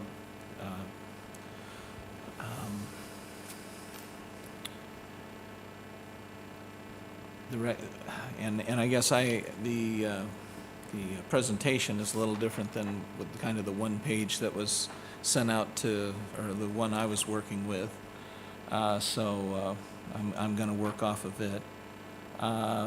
As far as the recommendation for SROs, you're talking one at each building, correct? That was the committee, Mr. Schultz. That was your. Yeah, that was the final committee. At all the high schools, all the junior highs, does that include Tate or not? We didn't discuss Tate. Didn't discuss Tate? We did discuss Tate, actually, yeah. All secondaries. You were not quite there yet. Okay. Before I got there, we discussed Tate. My understanding was it was 6 SROs. Okay. And what was your, just how were you looking to fund this? I mean, we're going to be talking later on tonight about eliminating things we want to do, and this. So what did you have any idea cost? Or- Thankfully, that is beyond the scope of our committee. Okay, so you had there was no discussion on potential cost or there was some reference to grants, but We did we did review, all of the UEN schools have SROs. And we did some research on how those are funded. They're funded partially through school districts and partially through the city. Sometimes grants can be applied for. So there's a variety of different ways to secure funding. There wasn't just one way. But none of the school districts in the UEN pay for SROs fully out of a school district. I'm guessing the committee didn't get to kind of budgetary considerations for any of the recommendations on the list, because all of them would Not have a- had some kind of budgetary. sure, That was right, not a okay. restriction we were Requirement. given. And you know we're a data-driven group.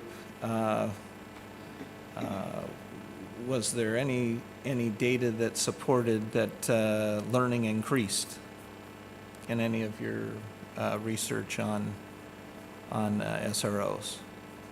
Did student achievement increase?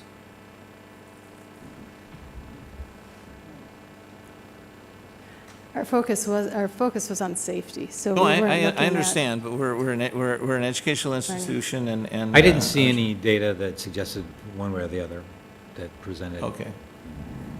Because bullying is a huge thing. We get that in our climate report, and I think when you look at all the incidences that go around, that happen around the country, that's one of the common threads that goes through them. Is that? Some of the research that we looked at, it did talk about the role of SROs in providing educational components in the schools. So curriculum on bullying, information on topics such as sexting, cyberbullying. They can be used as a resource in those areas. And that's another thing that was this electronic appendage that is now a constant part of our young people's lives. Was that part of the safety committee's discussion too, that just how cell phones and that have increased bullying and that any discussions on how that plays into the whole model? No, I'm just thinking, we referenced it only insofar as dealing, how a threat assessment team might come into play, and we heard instances of how the University of Iowa had dealt with online threats, and yeah, it's certainly much more problematic in that way, and it has increased the work that we've done in the schools when we have basically, 24/7 access to each other. So there's lots of opportunities for students to offend. Well, and I know when I, early on the board, we had the incident that happened at West High, and I talked with the people at the University of Iowa. And at that time, and I don't know if it's changed, but they were considered themselves a care assessment team, not really a threat assessment. That in any instance, it's care that's needed. And identifying a student that is in distress and what their needs are, and taking that approach. I've got concerns when we take a disciplinary situation and make it a law enforcement matter. And I think our schools, the leadership in our schools should be responsible for a lot of that. And the events that happen are tragic, and they're heart-wrenching, and they're terrible. But they're happening with more frequency, but still our students have a greater risk of drowning. And if we really wanted to address safety, we'd make swimming a graduation requirement. And I'm also concerned with some of the measures in here for the mental health screening and the data collected there, how that would be protected and maintained. I think we would have problems with, I believe it's HIPAA, as far as with that. But at a time when we're doing some of these others, and we put a lot of money into our buildings to make them secure and that, but they also have to be welcoming and inviting, and law enforcement is a component that our students have to live with in their day-to-day lives when they get outside. But at this time, when we're so strapped for money to be looking at putting law enforcement officers in our buildings. And we've had, at a work session, we discussed, at the time Henry Harper was a community resource officer, and we kind of looked at Henry as a model, as, you know, the kind of a person we would like, that really gets along with the students and can interact and everything that way. But many of the concerns brought up by our speakers tonight about disproportionate contact and things like that for students with disabilities and students of color is a real concern, and our history isn't the best here with that. So that would be something that I think we have to really strongly look at and make sure are we doing the best for our students. So did the committee look at our disproportionality data on minority contact with discipline?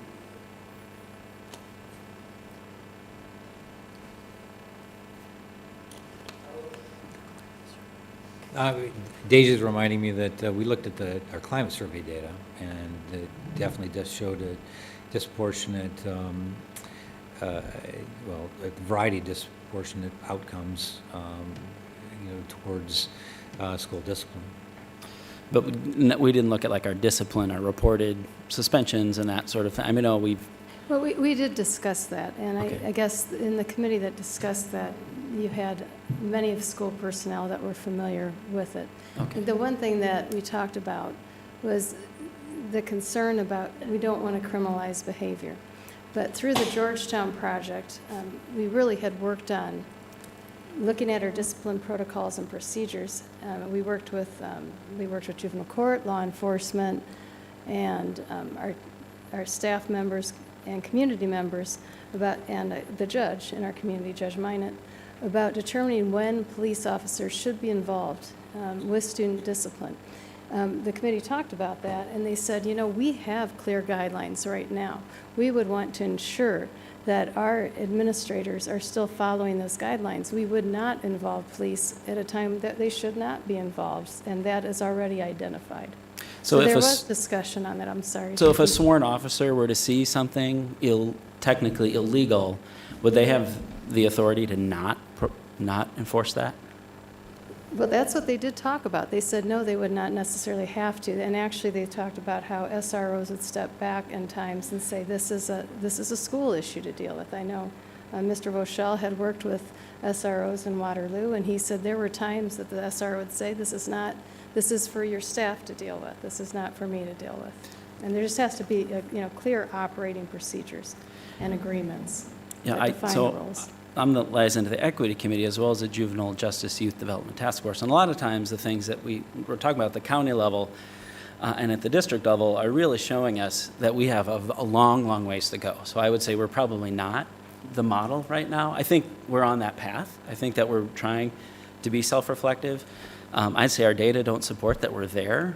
I'd say the data support that we have a very long way to go. And I don't think that I think, like I say, we're on the path. I haven't seen through Equity Committee, I certainly haven't seen on JJYD that either the county or the district has figured it out yet. How are we going to do this training?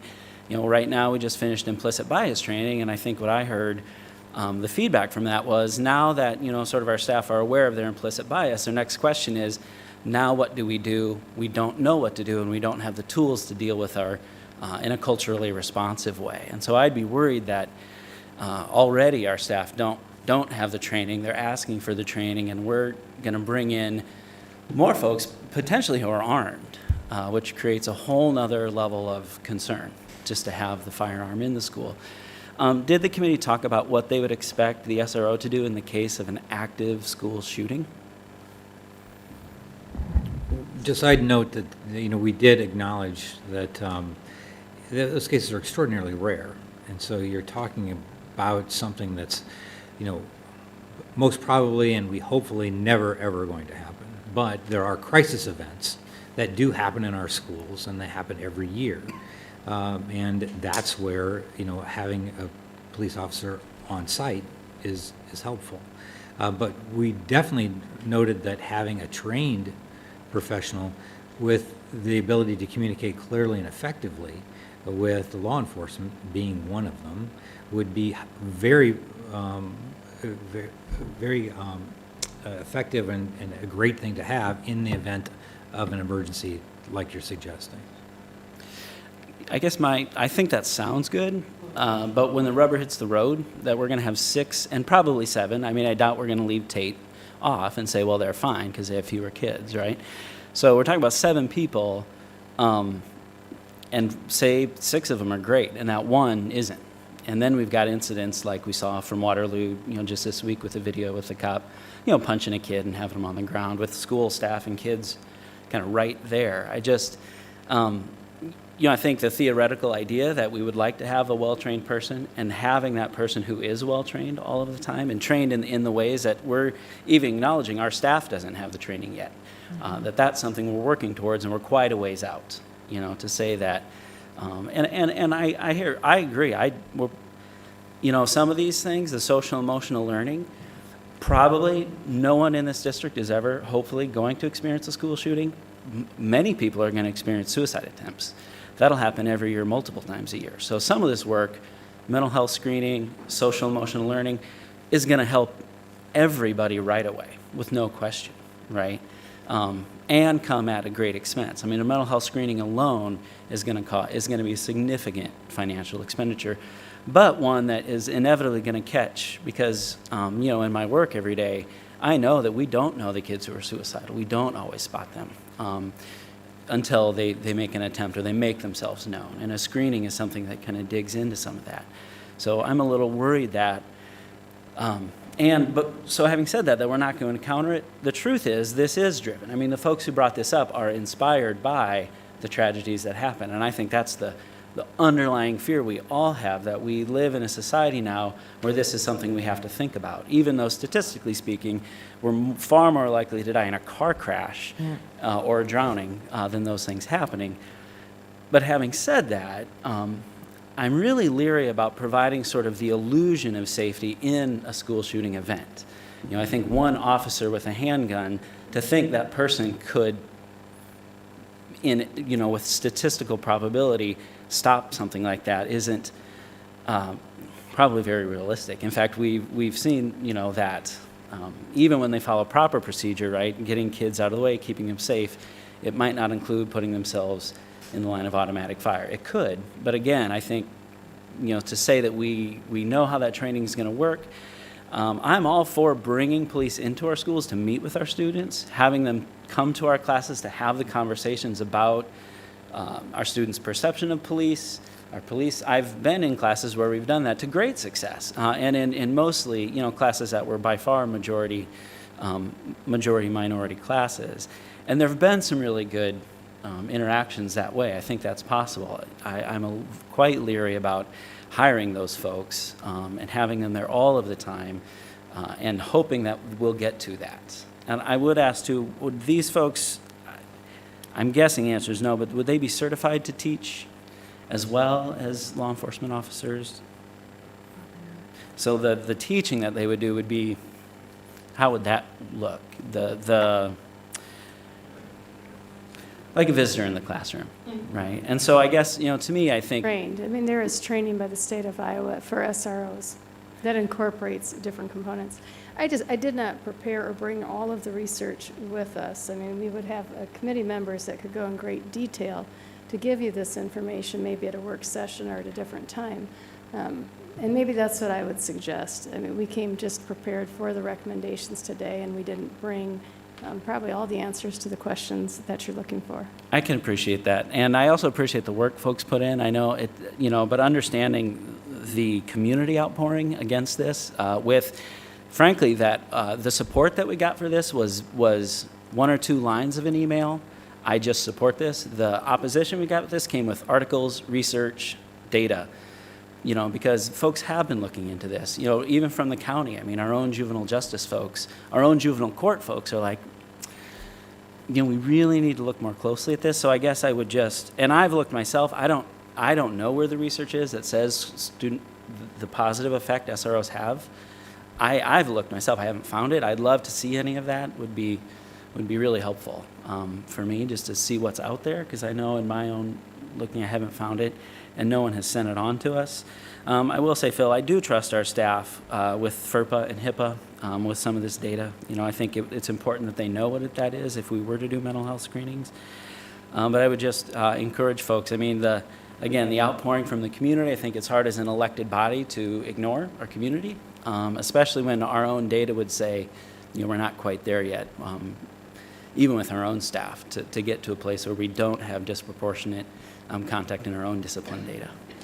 Well, I don't want my statements to think that I don't trust them, but we're getting from parents all the time that electronic data is being shopped around. That's the concern I have when we start mining more information and everything that way. Rosina. Thank you. I want to first thank the members of the Safety Committee for your dedication and hard work in preparing the recommendations to bring forth, especially the folks that actually did the presentation tonight. I know that probably was a little nerve-wracking, especially because it was quite a huge turnout regarding one of your recommendations, and as JP alluded to, it wasn't just here in front. All of us have received quite a bit of emails. Me personally have received phone calls. I've met with several people regarding that second recommendation that for us, it appears in our board docs as the second recommendation, but from what Dr. Schultz presented tonight, it was the last. So if I refer to the second, that's what I'm referring to, what our documents have. Of the 8, I would really love to see our board dive deeper into 7 of those to explore how we can move towards a district that incorporates the Sandy Hook Promise as well as the safety of all of our children and make some efforts to move towards safe schools, not only for our students, but for our staff as well.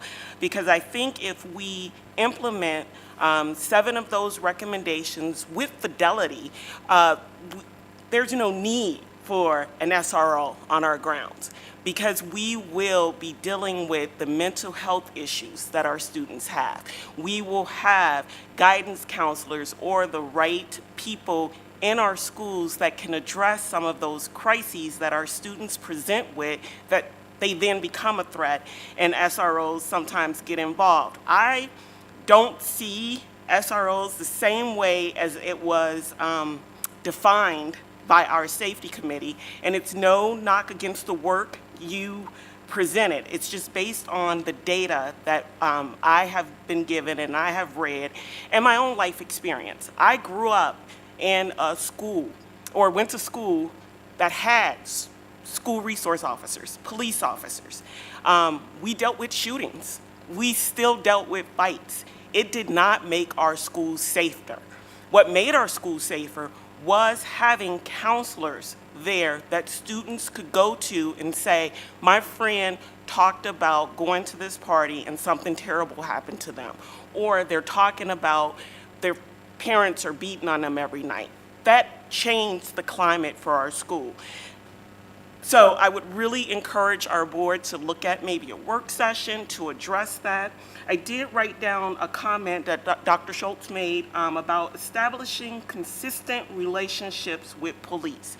And this is not a question, and I'm not going to put him on the spot, but it's really a question for Superintendent Murley and Assistant Superintendent Danger. Is there a way for us to reach out to the law enforcement areas that deal with our schools to see if that's even possible to have an officer? I work downtown. We have a downtown police officer that's on a bike, and he covers the entire downtown area. It's been times where I've sought him out to address issues. It's one officer. I know that's not realistic for our schools because they're in different cities, as was pointed out, so we would have to work with multiple law enforcement agencies. But if we can identify a point of contact officer, so that way, as he was explaining, they're not having to bring that officer up to speed, even if it's a kid that they've had to have law enforcement involved with multiple times, but it's the same officer that's assigned to deal with that neighborhood, which happened to have that school. I would really encourage us as a district to maybe have that conversation and not just immediately jump to SROs in our secondary schools. I can understand and I appreciate the perspective from our administrators in that building, our staff in that building, as well as some of our students who may feel safer having that. But I also have to weigh the concerns that I have heard overwhelmingly tonight, as well as the phone calls and emails and face-to-face meetings, and frankly, our district history when it comes to students of color as well as differently abled students. We're not there yet to introduce yet another situation that will, quite frankly, put them on that prison to pipeline. I don't care what anybody else says, that's where my mind is at based on the data that JP referenced. I have not found any data to suggest anything other than that. But again, thank you to the Safety Committee, and I hope that we're inviting you guys back to do a deeper dive into the recommendations that you presented tonight. Thank you. Sean? And I'm hoping that we do have another work session or something, because there's a lot more to discuss here. I've been chewing on a lot of it, and I can tell you my thoughts on all of the different recommendations, but the big thing that I go back to, and when we started this process, I think it was right after a tragedy, and we had several parents in here lobbying to create some sort of committee to look at stuff, and we brought it up, I believe, at Operations Committee even, and reluctantly brought it to the full board to say, how do we want to move forward, recognizing that there was a need to look at safety, but being very mindful of what all the implications that were going to come out of, a recommendation, which obviously it has. And I think one of the early conversations that we had on it was, and I thank Paul for kind of alluding to how the committee started, was what is safety, and safety means a lot of different things to a lot of different people. And I think in my head, as we were putting the charter out there to this committee to say, all right, find some good recommendations for safety, is one of the things I wanted people to keep in mind is, if something is put into place that makes one person feel safe and makes one other person not feel safe, you haven't done anything, right?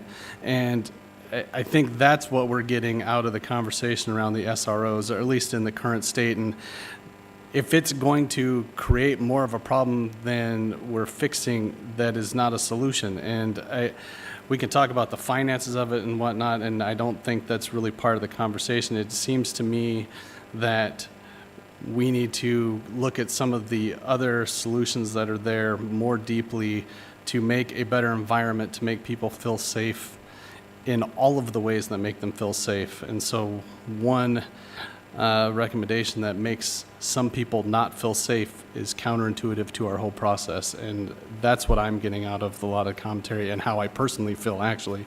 So if we're going to have that conversation, I'll tell you right now, I'm not for SROs in our building. I am for some of the other stuff. I do have a little bit of the concern that Phil brought up. I'd like to know a little bit about the database. As it sounds, keeping track of things that we've tried and worked and not worked. I understand kind of the impetus behind that. We do that at work because we're trying to look at machines. It's not people, and so it has a different context when you're talking about what works with students and what doesn't, and how you're maintaining that. So I'd like to know a little bit more about that, and it doesn't need to be now. It can be now if you got more to say, but I think that would be part of my conversation moving forward.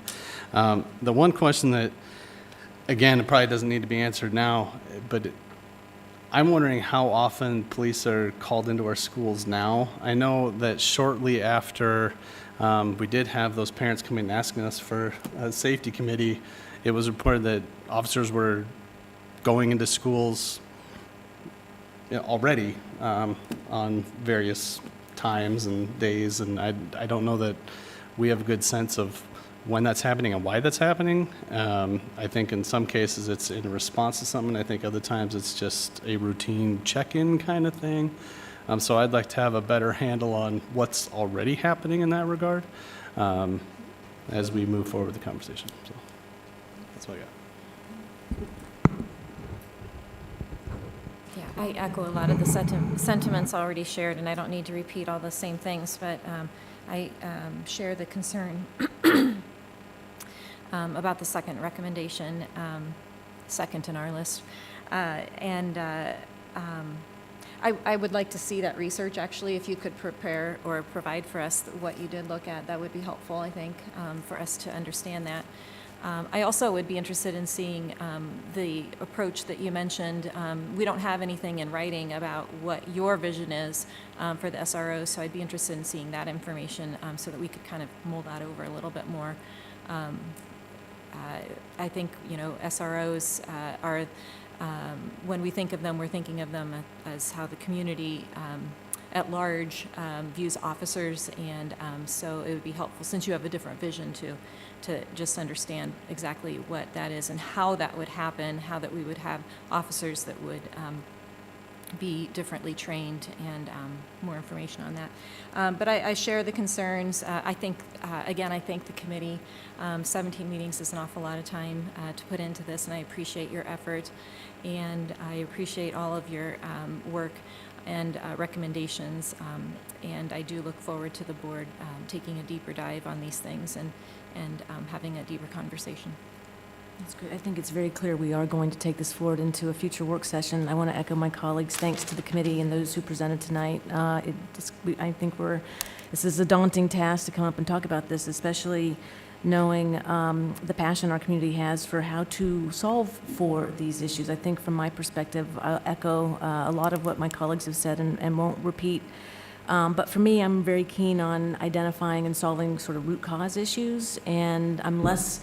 And for me, some of those root cause issues are things that came out in some of the recommendations around focusing on mental health, focusing on trauma, focusing on bias. Disproportionality is a very big issue that we see in our data. And so I want to focus on how to solve for those issues and put the resources into solving those root cause instead of what could feel like a reaction in a preventive way.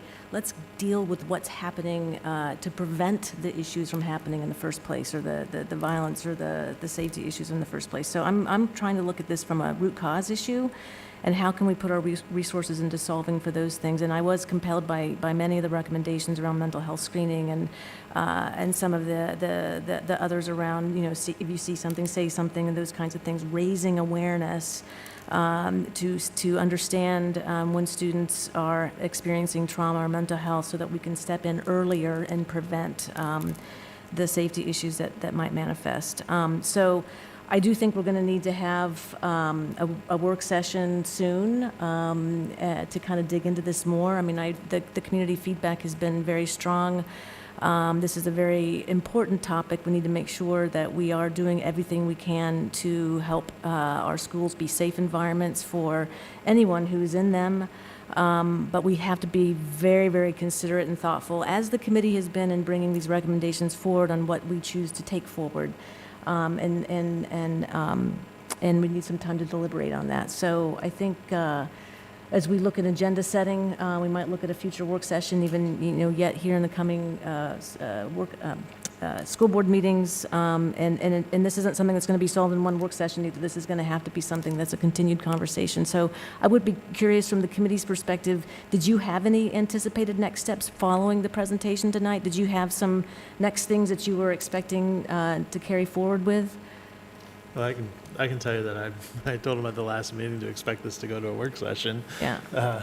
So that we could discuss it more, because that's kind of the point that I was going towards, is bringing forth the recommendations that each side came to. I don't personally, being on the softening side, we didn't go into the hardening side of things. So those of us on the softening side didn't necessarily discuss or research any of the hardening things. So to have that group come together again one more time with the board and be able to ask those questions and see the information would be very helpful, I think. So that is a recommendation for the next work session, is the hardening. Well, I mean, whatever committee members want to continue on, because I think they're. We want, I think, try to structure the conversation too in a way. I mean, we've got a lot of recommendations that came before us. If we want to have a specific work session on just the SRO recommendation, dig into that and bring in some of the data that we've asked for, and have some of the committee representatives there, that might be one way of addressing that particular topic. But there's so many other things that have been recommended that I think we need to spend time thinking through. And I want to make sure we do this in a methodical way. Otherwise, we could just be, all over and not really make some progress. So I'm just, maybe we do want to focus on the SRO, bringing the hardening group in initially for the first follow-up work session is an idea. Janet, could I? Yes, please, Matt. I think the one thing we have some urgency around is not necessarily the SRO piece. The pieces we have urgency around are the threat assessment protocol. We deal with threats routinely. Fair enough. If there are ways we can connect mental health services to kids faster, I mean, those are the real things that we would like to move on, and like your blessing to be able to move on, from it. I mean, honestly, it doesn't sound like there's a lot of support for the SRO piece, which I think we certainly understood and expected, to hear back from that recommendation. But I think it could stall us a little bit in the implementation of some of those other things if we spend a lot of time talking about that, and that's not something we're going to move on anyways. So my sense would be, just knowing what we deal with on a day-to-day basis, those other pieces are probably something we'd like some direction just to move quicker on if that's allowable. With the threat assessment, there are a couple of grants that are available due at the end of May that we could apply for to kick off threat assessment procedures in the district, but the deadline is the end of May. Okay, what would you need to apply for a grant like that? What kind of direction from the board? Probably just the support to apply. And because what we'll need to do is partner with the police departments. So you wouldn't have to have something set up, ready to go in order to apply? Okay. Just a quick reminder. Be ready for us to move forward with that. On Saturday, one of the things we did talk about was setting up some upcoming meetings, and we talked about potentially having a work session, although it's not in our draft agendas, because we didn't have that conversation prior to the retreat on Saturday. But you had talked about having a work session on May 14th. That would obviously give you space before any type of grant is due, and perhaps there's a way to prioritize some of the 8 and bring those back to you in terms of those that might require action sooner rather than later, so that you have that opportunity to dig a little bit deeper, give the committee a little bit more direction so that they can move quickly on those that they need to, and we can move a little slower on some of the other ones and have some deeper conversation. And it'd be nice to just get, because like the raising awareness of the Say Something is probably a no-cost item, right? And so to have a few of these that are super easy to target, low-cost items, and then some things where you need some direction if we're going to go after grants and coordinate with other agencies, and maybe get like a priority list. I think that's right. I think that's good. I think the way, maybe correct me if I'm wrong, Kate, but some of these secondary recommendations, it's not that we didn't think they were important. It was that some of that stuff you guys are already working on Right. could be implemented without us necessarily saying do this. But just an example of that Say Something, and I'll bring it up because we talked about it quite a lot in the softening side, is we just kept coming back to these posters, right? Daisha, you can confirm on this, and the fact that they weren't necessarily there, or that the students and parents didn't necessarily know how to go through the process, or that it actually was confidential. But we just threw out an idea, and JP, when we were at Carrie Watson's class, we talked about it too, and I just kind of mentioned it to the students, but we're like, what if we worked with Adam's team? Yeah. and now that all the secondary students have Chromebooks, what if there was every once in a while, say something popped up on their Chromebooks that they had to X out of, they have to look at it and they have to X out of it before they can continue to use that. I mean, that's something that if he could implement, that's just an easy quick fix type of thing. But that's kind of, I think, where a lot of the secondary recommendations fell in that line. And the bullying and the harassment procedures was an area that the district is looking at, and several departments are working on collaboratively. We do a great job in our district of making sure we have safety plans in an incident of bullying and harassment. But what we felt we were lacking was the educational component and an intervention for the student that's participating in the acts of bullying and harassment. And that's something we're working on now, hoping to roll out in the fall and that annual training. So there were 2 of those recommendations that we felt like we already had legs under that we were working on.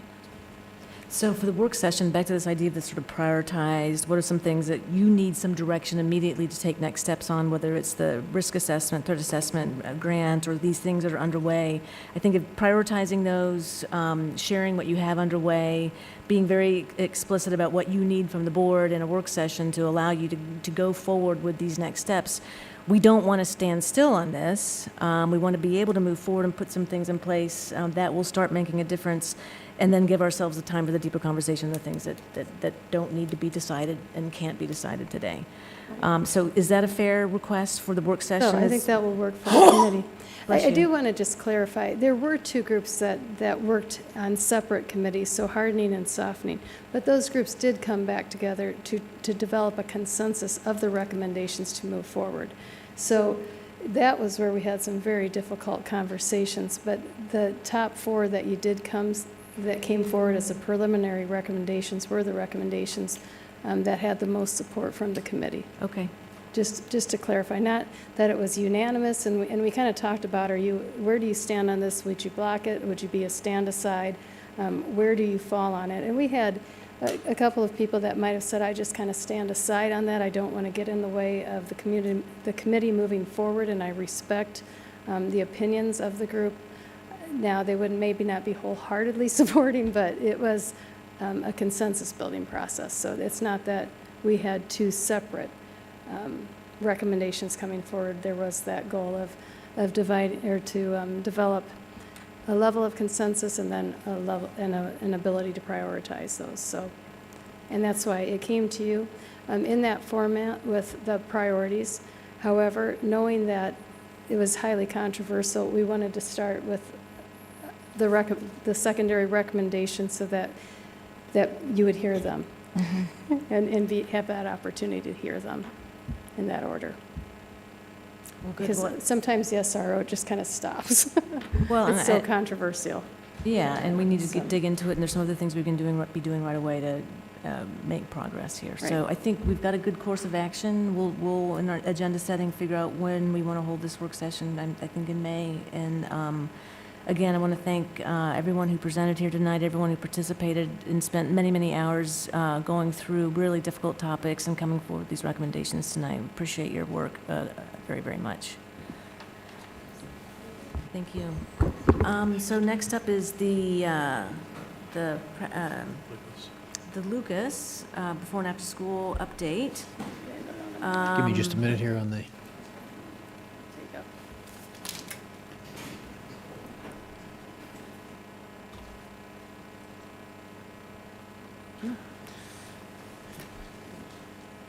So you have a memo from Amy and Chase here.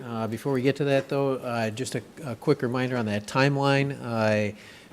Recommendations were brought to me. I went to legal counsel with those. They made a recommendation. We acted on that. I did have the opportunity to meet with members of the LOC board following that. They expressed some concerns. I went through the process then of assigning Chase and Amy to look into the situation and to confer with legal counsel as they went through that process. They have been doing that, and attached to this agenda item, you have their most current update. I'll defer to them if they have anything to add, and certainly we'd be available to answer questions for you. Just make a statement first off, and that is that we value all of our partnerships that we have with our BASP programs. We'll have 21 BASPs next year, and that is made up of 15 different partners. Specifically, 12 of them are parent-run boards. As Superintendent Murley detailed in an earlier email, an interagency agreement was put in place several years back to help set and communicate direction around expectations, state and federal regulations. And as we have that agreement in place, and you can see that through the history of the program, we started to note that there were expectations not being met. And without getting too much into detail, Superintendent Murley outlines those four kind of key themes that we grew concerned about over time and continue to see the same issues. Like Superintendent Murley shared, Chase and I have been consulting with legal counsel regularly on this in the last month and earlier, of course, as we were looking delivering that to the BAS. I'm just going to note, with the feedback during community comment from the LOC board members, I'm feeling like there needs to be some next steps with that board in terms of a follow-up conversation and just to make sure that we're understanding all sides in the matter. And I know that some of that's been done and we've started some of that, but I'm feeling personally a need to have a conversation and make sure that we are hearing that perspective and understanding, how that can play into the process here. And so it may be a board member with Amy and Chase or the superintendent. I'm not sure exact representation, but I think there should be a board member, and I think there should be some admin staff as part of that process. Sure, happy to do that. I think that's a good idea. I agree that all perspectives do need to be heard in that, but I don't need to repeat what Amy and Steve said. I think it's looking at going forward from this point rather than, we can't turn back the clock, but Janet, I think that's a good next step. We're happy to collaborate with you and other members of the board and the LOC on doing that and sitting down and having that discussion. Yeah, I think it's an important follow-up, given the feedback that we had tonight. I don't know if others have opinions or ideas. Just maybe that could happen in a circle, so. Feels like we've got some folks, some contention. I think, a lot of well-meaning folks, some misunderstandings. I think, even our own, I haven't read any unredacted thing, and I understand that, some of this stuff is protecting people's privacy like we need to, and at the same time making sure everybody's on the same page and feeling good about what, you can't put the horse back in the barn, but moving forward, how can everybody feel really good about providing that real high-quality care, that's in line with all of the district policies and procedures that everybody, and maybe it's a time to kind of review with the rest of our BASPs, like, is everybody on board? Like, do we understand what our policies are regarding, for example, we don't have a zero tolerance policy. That's not something we have in the district. So making sure that everybody understands sort of the policies and procedures around safety and making sure that we're including, all of our kids. Well, I attended one of the meetings, parent meetings with, shortly after the email was sent out at spring break, and there was a strong support by the parents for the program and the director and how it was run, and there was a lot of confusion about the email from the superintendent. And is there we have the ability of hindsight. Is there anything at this point, Steve, you would have done maybe a little bit differently with that? Do you feel the staff is owed an apology? Or Well, I guess there's always, from a hindsight perspective, certainly things we could have done to improve the process. I think one of the things that we heard from them is that there's a communication issue further down within the organization, and if you know about those things ahead of time, you can certainly address those when they arise.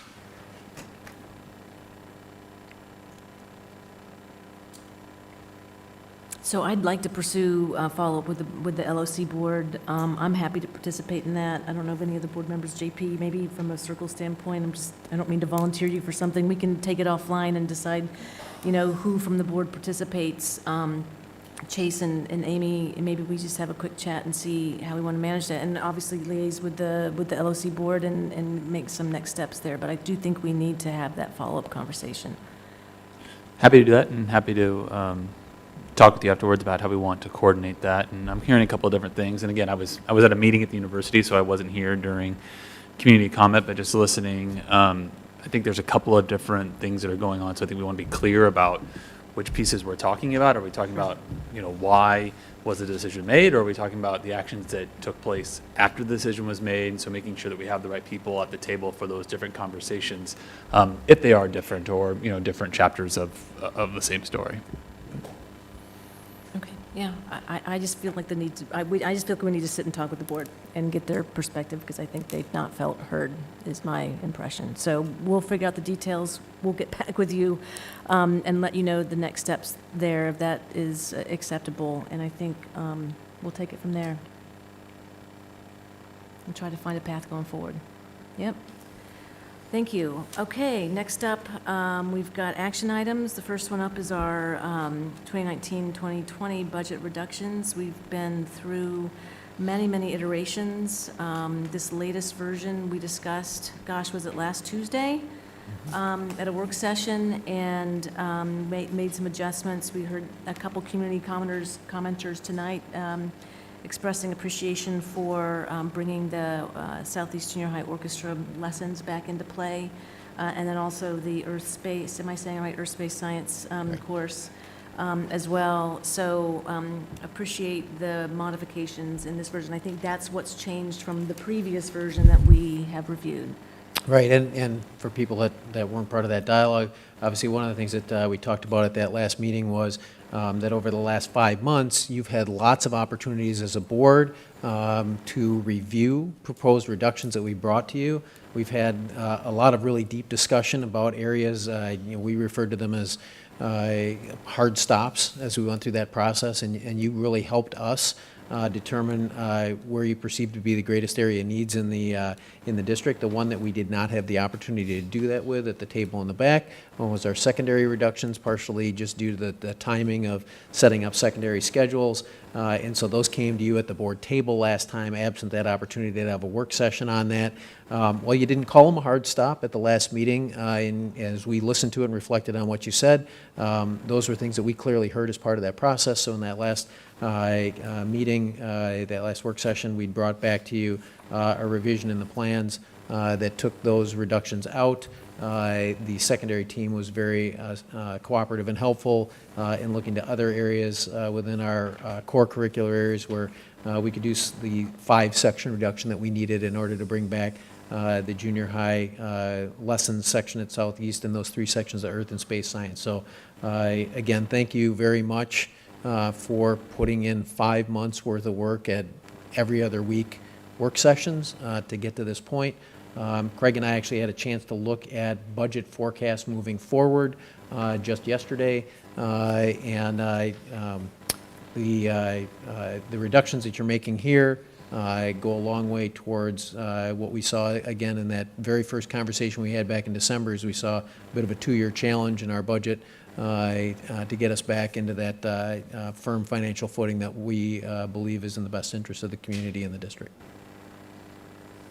I just want to add in that I think this was stated by one or several of the board members earlier in this process, that I hope we can start talking soon about how we can bring these things back. I hope that it's not just an assumption that, for example, the administrative things are going to come back, but maybe the secondary cuts would be dependent on funding. I'd like to see us have a part in that discussion. I also want to echo what's been stated multiple times by Director Hemingway, that I'd like to see us have a plan for ag education, and the board committed to do that. I'd like to see a plan. We were given a plan in the past, and now we're not putting that into place. So I'd like to see when that's going to happen and see how that's going to happen in the midst of these other things. And hopefully that will be a priority since that decision was made by the board and the directive was given. Maybe again, and I know everyone wasn't here for our last work session, but our retreat rather, but that's one of the things that I also parked on a draft for a May 14th work session. Phil had talked about where there are opportunities perhaps for us to look more comprehensively at our full array of career and tech ed options and maybe collectively as a group prioritizing them. So that we can look, I know he brought up the issue with Ames and some of the priority decisions that they've made there, and perhaps an opportunity for us to revisit those within the district and relook at how we're doing CTE, and I think that fits right into that ag ed discussion. And I think from the standpoint of as our budget recovers and we find opportunities to begin replacing these programs, we'll certainly be back in front of you. Again, just as we looked at those hard stops, we'd flip them around and look for priority adds. Is it library? Is it secondary staff? Is it specialists? What are we looking at there? We'd certainly bring those back to you and have you help us set some priorities for those as we reinstall those in our program. Yeah, I think that these comments are really strong. When you go through a reduction and then your budget starts recovering, it's really easy to start feeling like, wow, okay, we can start, bringing things back. I think us having a voice in what those priorities need to be, and then just constantly looking at ways to continue to improve and gain efficiencies and just constantly keeping that eye on the bottom line, because it takes constant vigilance. And so the priorities as the budget recovers, I think is going to be really important. Thanks, Lori, for bringing that up. I think it's very key. Other comments? Go ahead. Seems like every time we talk about budgets, I had a library curriculum review meeting earlier, so I'm going to advocate for him a little bit. And with a couple questions and a couple comments. Well, one question really: how prescriptive is the staff reduction for the libraries? I mean, it's 3 people, but... And actually, I know of 2. I don't want to overstep, but I know that our district librarian team looked at the reduction and actually developed 2 models that we could consider for reduction. I know they talked about a 3rd model. I don't know if that was actually fleshed out, but I know that's part of the conversation that's taking place. So the idea was, we know we're down 3. What are the options that we have to best meet the needs of the kids? I know that they gave us a recommendation out of that group of 2 that they were really down to at the end. I don't want to speak on their behalf. I know that Amy and Matt continue to work with our district library coordinator, who's representing our librarians, to make that decision. But again, they made a recommendation, and we're working with that. I think Matt's ready to offer some. Like I said, I don't want to get too far in front of it. So we're not, we're not completely finished with where we are on that. As we've looked at staffing, we've kind of rolled it out in waves by category. And so we're still in the consideration with our teacher librarians and exactly what that will look like. And I think that's slated for here in the next couple of weeks. It's just with classroom teachers and ELL and SPED. And so we've continued to do that out. And I know that waiting game is tough for people. And the longer we wait, the more rumors circulate. But we've not come to any definitive model for what it's going to look like next year. And just what has been firmed up is the number of reductions that Steve showed earlier in the spring. Well, I've got 3 comments to make, and I guess some of them will roll into this future conversation of how do we get stuff back. But the halftime at the elementary, we had an interesting discussion today, and actually there were some people kind of on opposite sides of it at my table on what's appropriate halftime and full-time and what's equitable. And when, if you have a small school and you have a lot less classes, one person would feel, okay, half is appropriate, and other people say, well, it's not appropriate. The one common thread was a person trying to do halftime at 2 different schools is not feasible. So I'd make sure we try and avoid that if possible, because it's not really halftime, because they've got 2 whole sets of, libraries to maintain, which is it's not feasible to have a person half-time at two different places. The other thing that was pretty common was if you have half-time at an elementary specifically, I guess, but if you want to keep access to the library and keep the library open, I know a lot of times there's a library secretary as well, and they talked about, well, if the library secretary is also half-time, they're generally, your teacher librarian's here and then your secretary's here and they don't even get to talk to each other because they're trying to keep the library open. So I would assume a library secretary would be cheaper than a teacher librarian, so if they were able to be more of a full-time or at least overlap quite a bit, and then you can keep the library open and still have some communication, that'd be one thing to think about. And then the other piece, and this really does go to future needs, early on in the process, I was, approached in that, I believe it was West and City had 2 teacher librarians and Liberty didn't, and it was a noticeable difference there. And I think one of the models that you've talked about would decrease the high school's 2 single teacher librarians in order to cover some of those elementaries. So that would be, it was already made clear that only having 1 in a high school was difficult. So I think for me, that would be a priority I'd want to at least put on the list to get that back to 2. So that's just some of my thoughts around it. And, because I was there, I was able to be talked to, and I wanted to share all those thoughts with everybody here. So. Can I make Yes, sure I please. just am transparent in sharing that Director Eystone, there is going to have to be sharing at the elementary level with the FTE next year, just where we're at. So I want to make sure that that's clear and understood, given the fact that we're dealing with 3 less FTE overall. Okay, that's why I was trying to figure out what was prescribed and what was not prescribed as to how it was going to play out. That's going to be a very difficult scenario. I think, obviously, we have got plenty of difficult scenarios on here, and we've talked about them a lot, but I think that one's going to be tough. Yeah, well, and I'm going to make one last push for ag. As Jeff Biggers spoke tonight, it's a great opportunity for our students to engage in their pursuits with a curriculum and with FFA that would connect them with students regionally, with the state, and with the nation. And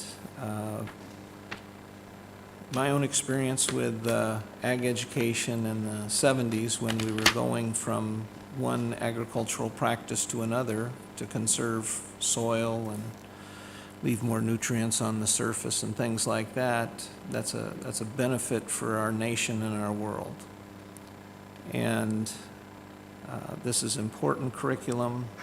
It's one supported by our businesses, and at our discussion, at our retreat, I believe that there are grant opportunities for us to still make this thing happen. And we were willing to go in and help fund IJAG with the foundation. I feel we should push and have the foundation help us with this, pursue grants with STEM grants for ag, Corn Growers Association, our local and national ag businesses. John Deere heavily invests in that.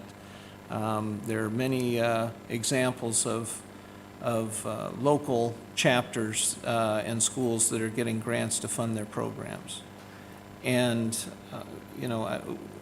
I had a meeting with a business person in our community who pays $1,000 a day in property taxes. And he was telling me he'd hire 10 welders if he had them. He can't find them. Part of what we do is make sure that there are workers and citizens that can fill the jobs and keep our businesses here and keep us going. And the budget is a list of priorities. And when I look at this, I see that it's heavily on instruction. We left a lot of categories untouched, extracurriculars in the physical plant. We found out that our travel budget is very high. I think there's opportunities for some savings there. We don't have to find a lot to make this happen. And I strongly urge that we continue to push for this and make it happen, because if we stop it now, this is a 3-year cycle to where we've gotten to this point. We have it on the course book. We have students there. In our discussions, we found out that promotions of classes happen best when you have an actual teacher in the schools that's promoting it. The ethnics class at City High, we have a big turnout there because the teacher that's going to be teaching it promoted it to their students. Our teacher union representative said he encouraged a student to take a course that his wife teaches. It's just how things go. It gets promoted. It's hard to have it promoted unless we have somebody in the building. And I would urge that with this approval that we research every possibility for grants, and we direct the foundation to help us with that and make this part of our curriculum for next year. Do you need that in the form of a motion? Well, the action items on the budget reductions, but I have some comments as well. I'm happy that we were able to work through this budget discussion over the last 5 months without having to let any teachers go. There's a couple districts that have declining enrollment that aren't as lucky as we are. Des Moines is going through a $74 million reduction over the next 3 years. Davenport is going through a huge reduction there, $5.5 million in teacher cuts alone, which is what the reduction is for us overall. They're losing 75 teachers after this school year alone. I do think the process felt much better than in 2014. None of us were on the board, but some of us were definitely paying attention then when the district cut $3.622 million. We did eliminate a lot of things: 7th grade foreign language, 4th grade orchestra, German. We cut back on professional development, supplies in the school, discretionary busing, substitute teacher funding. Some of those things have yet to be returned, so I do feel the same way as the other board members that we definitely look to bring back things that we're cutting, which we haven't necessarily done in the past. When Patty Fields was on the board and the cuts happened in 2014, one of the questions she asked was, how do we determine which of these cuts are impacting students and how they're impacting students? So I think that's something we need to be very mindful of as well and monitor that. Should I be lucky enough to serve on this board past November, I think that we really need to take a look at renewed focus on student opportunities. Starting in junior high, I don't think there's anybody on the board that's against ag education, but I would really like to see it be an ag program and not just introductory classes. So to really flesh that out and have a full-fledged program where students can thrive and learn, but not only in ag, but also other career and technical opportunities. So with that, I don't know if anybody else had anything to say, but that's all I had to say. Well, I think all of our discussions on the ag program have been a 4-year program, but you can't have year 4 until you have had year 1, 2, and 3. I'm not disagreeing that we shouldn't have ag. That was my point. That's part of the proposal. And I think, as we've been discussing the last few months, the RUB is making some really, really tough choices. I completely agree. The board voted for the ag program. We want to support it. We need to support it. With the cuts that we are having to take, with the kind of principles that we put out there as a board around not riffing teachers, making sure that we had our underserved students not lose programming. And then I think one of the tough parts around the ag program was not having a certified teacher who was ready and willing to do this work. And so that shifting and having to require an involuntary transfer, I think, was really difficult in terms of making this a positive first-year experience. And so I would be so supportive of putting ag at the top of our list of priorities for discussion as we go forward to putting these forward. I have no issue of putting forward agenda items for the School District Foundation to explore grants and opportunities for gaining resources around programming, other kinds of initiatives perhaps that they could fund. I think we do need to be mindful around implementing an ag curriculum where we've got certified staff who are engaged in the promotion with their students in their schools, who are ready to take it on and be super successful. I think for me that was a bit of the rub with the ag program, was the lack of the certified staff to take this on in a voluntary way.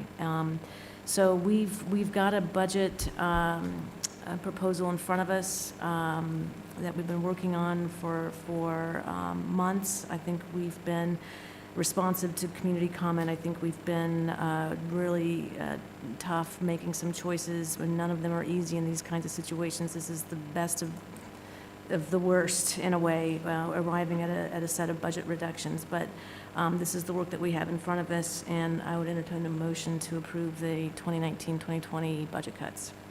I move that we approve the 2019-20 budget reductions. Second. Any further discussion?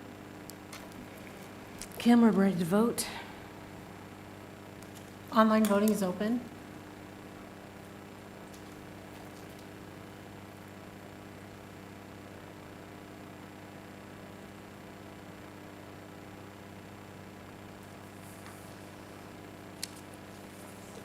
All votes have been cast and the motion carries with Directors Rotland, Ressler, Godwin, Clausen, Malone, and Eystone voting yea, and Director Hemingway voting nay.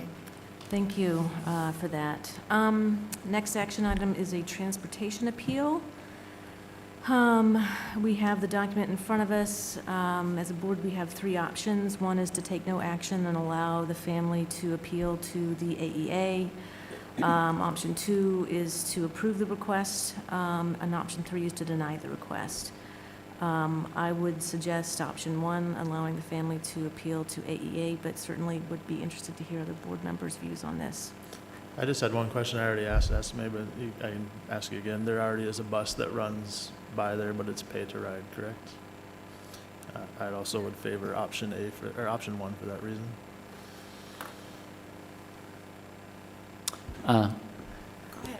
I move that we. But you don't have to make a motion. Oh, no motion. Yeah, I mean, unless you're in favor of. No, that's my question. Is if there is a pay-to-ride bus there, then I would support that. So if the board prefers option 1, then we just don't take action. Okay, I'm sensing that we're going to take no action on this appeal. I just want to say that I'm supportive also of taking no action, and one thing I'd like to point out is that that's not anything to do with this particular appeal. This has been, at least during my time on the board, this has been our approach to these, is to take no action, and so I see this as consistent with past approaches. Still gives some options. Yeah. Thanks, and thanks for the context. Okay, we'll move on to legislative updates. Steve, anything to note? Just real quickly, sometimes you're in a hurry up and wait mode, and then things accelerate rapidly. The legislators have decided literally within the last day or so that they think they might like to wrap up the session by the end of this week. So just a preview, I've heard from a few of the legislators that if that indeed happens, our forum, which is scheduled for this Friday, would not take place, as we would have no legislators present because they would still be in Des Moines. A couple of things that are still moving right now that are very important for us. One of them is the financial literacy amendment that's out there. If you'll recall, financial literacy is a requirement that is to be enacted for the graduating class of 2020.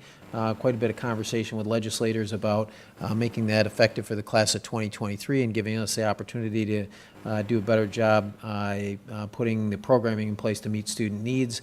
That one will be debated tomorrow morning. And then SAVE extension is on the Senate calendar. Actually, I believe it's on the Senate calendar, was on the Senate calendar today. I did not hear an update before we came in here, but that should go hopefully through Ways and Means. Maybe one quick note on that, if you haven't been following it, is there is a segment now that would be devoted to property tax. And Craig is nodding to me. Did it go through or no? Oh, you don't know. All right.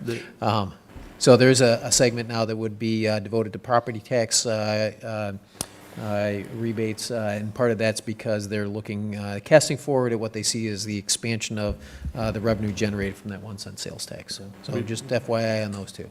The SAVE, we did get an update recently for the SAVE one, and it's on the debate calendar for the Senate tomorrow. Okay.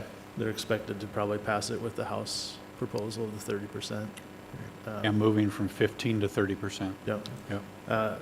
Definitely an important thing for our district, but as we've sat at that table at the legislative forums for some of our neighboring districts, that's a huge piece, and for their sake, I hope that it passes as well. So as soon as I'm aware of whether or not we will have legislators present on Friday, I'll get an email out to you and let you know whether or not we'll actually have a forum on Friday afternoon. Thank you so much for the update. Moving on to agenda setting, on the 14th, we've got an exempt session. Chase, I'm assuming you'll come and give us an update on negotiations. Thank you.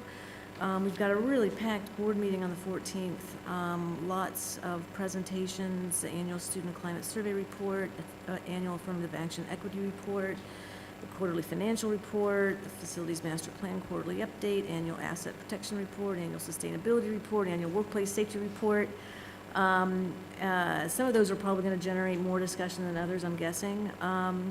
We've got a discussion item on the climate action resolution, and then a couple action items, the district developed service delivery plan for special ed and the certified budget amendment. I am mindful of the conversation that we just had on safety committee recommendations. I know that we'd said that we wanted to put that in a work session. What does the board think about having a work session following such a heavy regular meeting? I think from a timing standpoint and the need for direction on some of the grant activity, we should try to put something in, but it's going to be, I think, a long night. I would suggest if you do that, that be perhaps the only item that you have in there.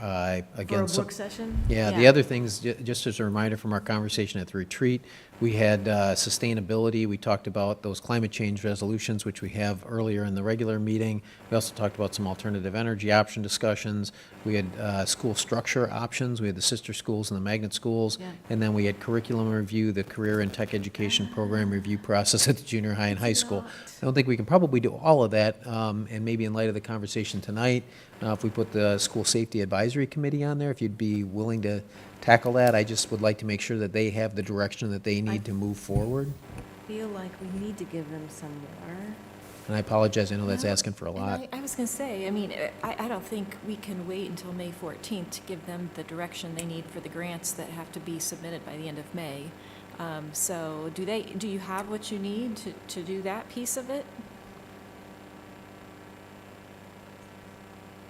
I mean, I didn't hear that you're necessarily in opposition to any of those other things. I mean, Yes. So I think some of that stuff we've started to work on, we'll probably continue to move forward on if we get to a point where we need a decision from you and something, or if there's a contract that we have to enter into between the district and that, of course, we would come to you at that point. So I'm not sure that holding off to that would be a big point. I mean, I think the other big controversial issue tonight we've already kind of talked about a little bit, and if you guys come back to that conversation or not. But I think those other things we can continue to move forward on unless there's something you communicate to us, say you really want us to wait on. We won't go seek any grants for SROs. But for CTE? But for CTE? You will. What? Well, we better put that on the agenda. My gosh, Matt, we need to get your hearing aid. So I'm hearing we're comfortable, I mean, at some point, I think we'd want an update on sort of these things that are in flight and progress and status. And I wouldn't wait too long for that, so just Maybe the remember, 28th? just a reminder, on the 28th, we have Tate graduation, so we do not have a that's board right. meeting. That's right. And that's why I was pushing a little bit. So our next opportunity for an update then would be Tuesday, June 11th. So if that's not too late, we could certainly schedule that then. Not that I want to overburden you, but remember, we had other items on there, so if you did want to have a work session, we're already addressing sustainability during the board meeting, so perhaps that could also be pushed to the 11th, which leaves both the school structure options on the sister schools and the magnet paired schools, schools. or the CTE program review at the junior and high school as 2 options for conversation at the work session on the 14th. 14th of May? Yeah, to Yes. continue to do something there, yeah. And then perhaps we should add a work session after the education committee the following week. We could do that. I I mean, like that I would idea. almost, entertain maybe doing that instead of a work session after this, I don't know, or maybe in addition, I don't know. We have so much to talk about, I don't think we want to wait till June for all of that. That was a concern, yeah.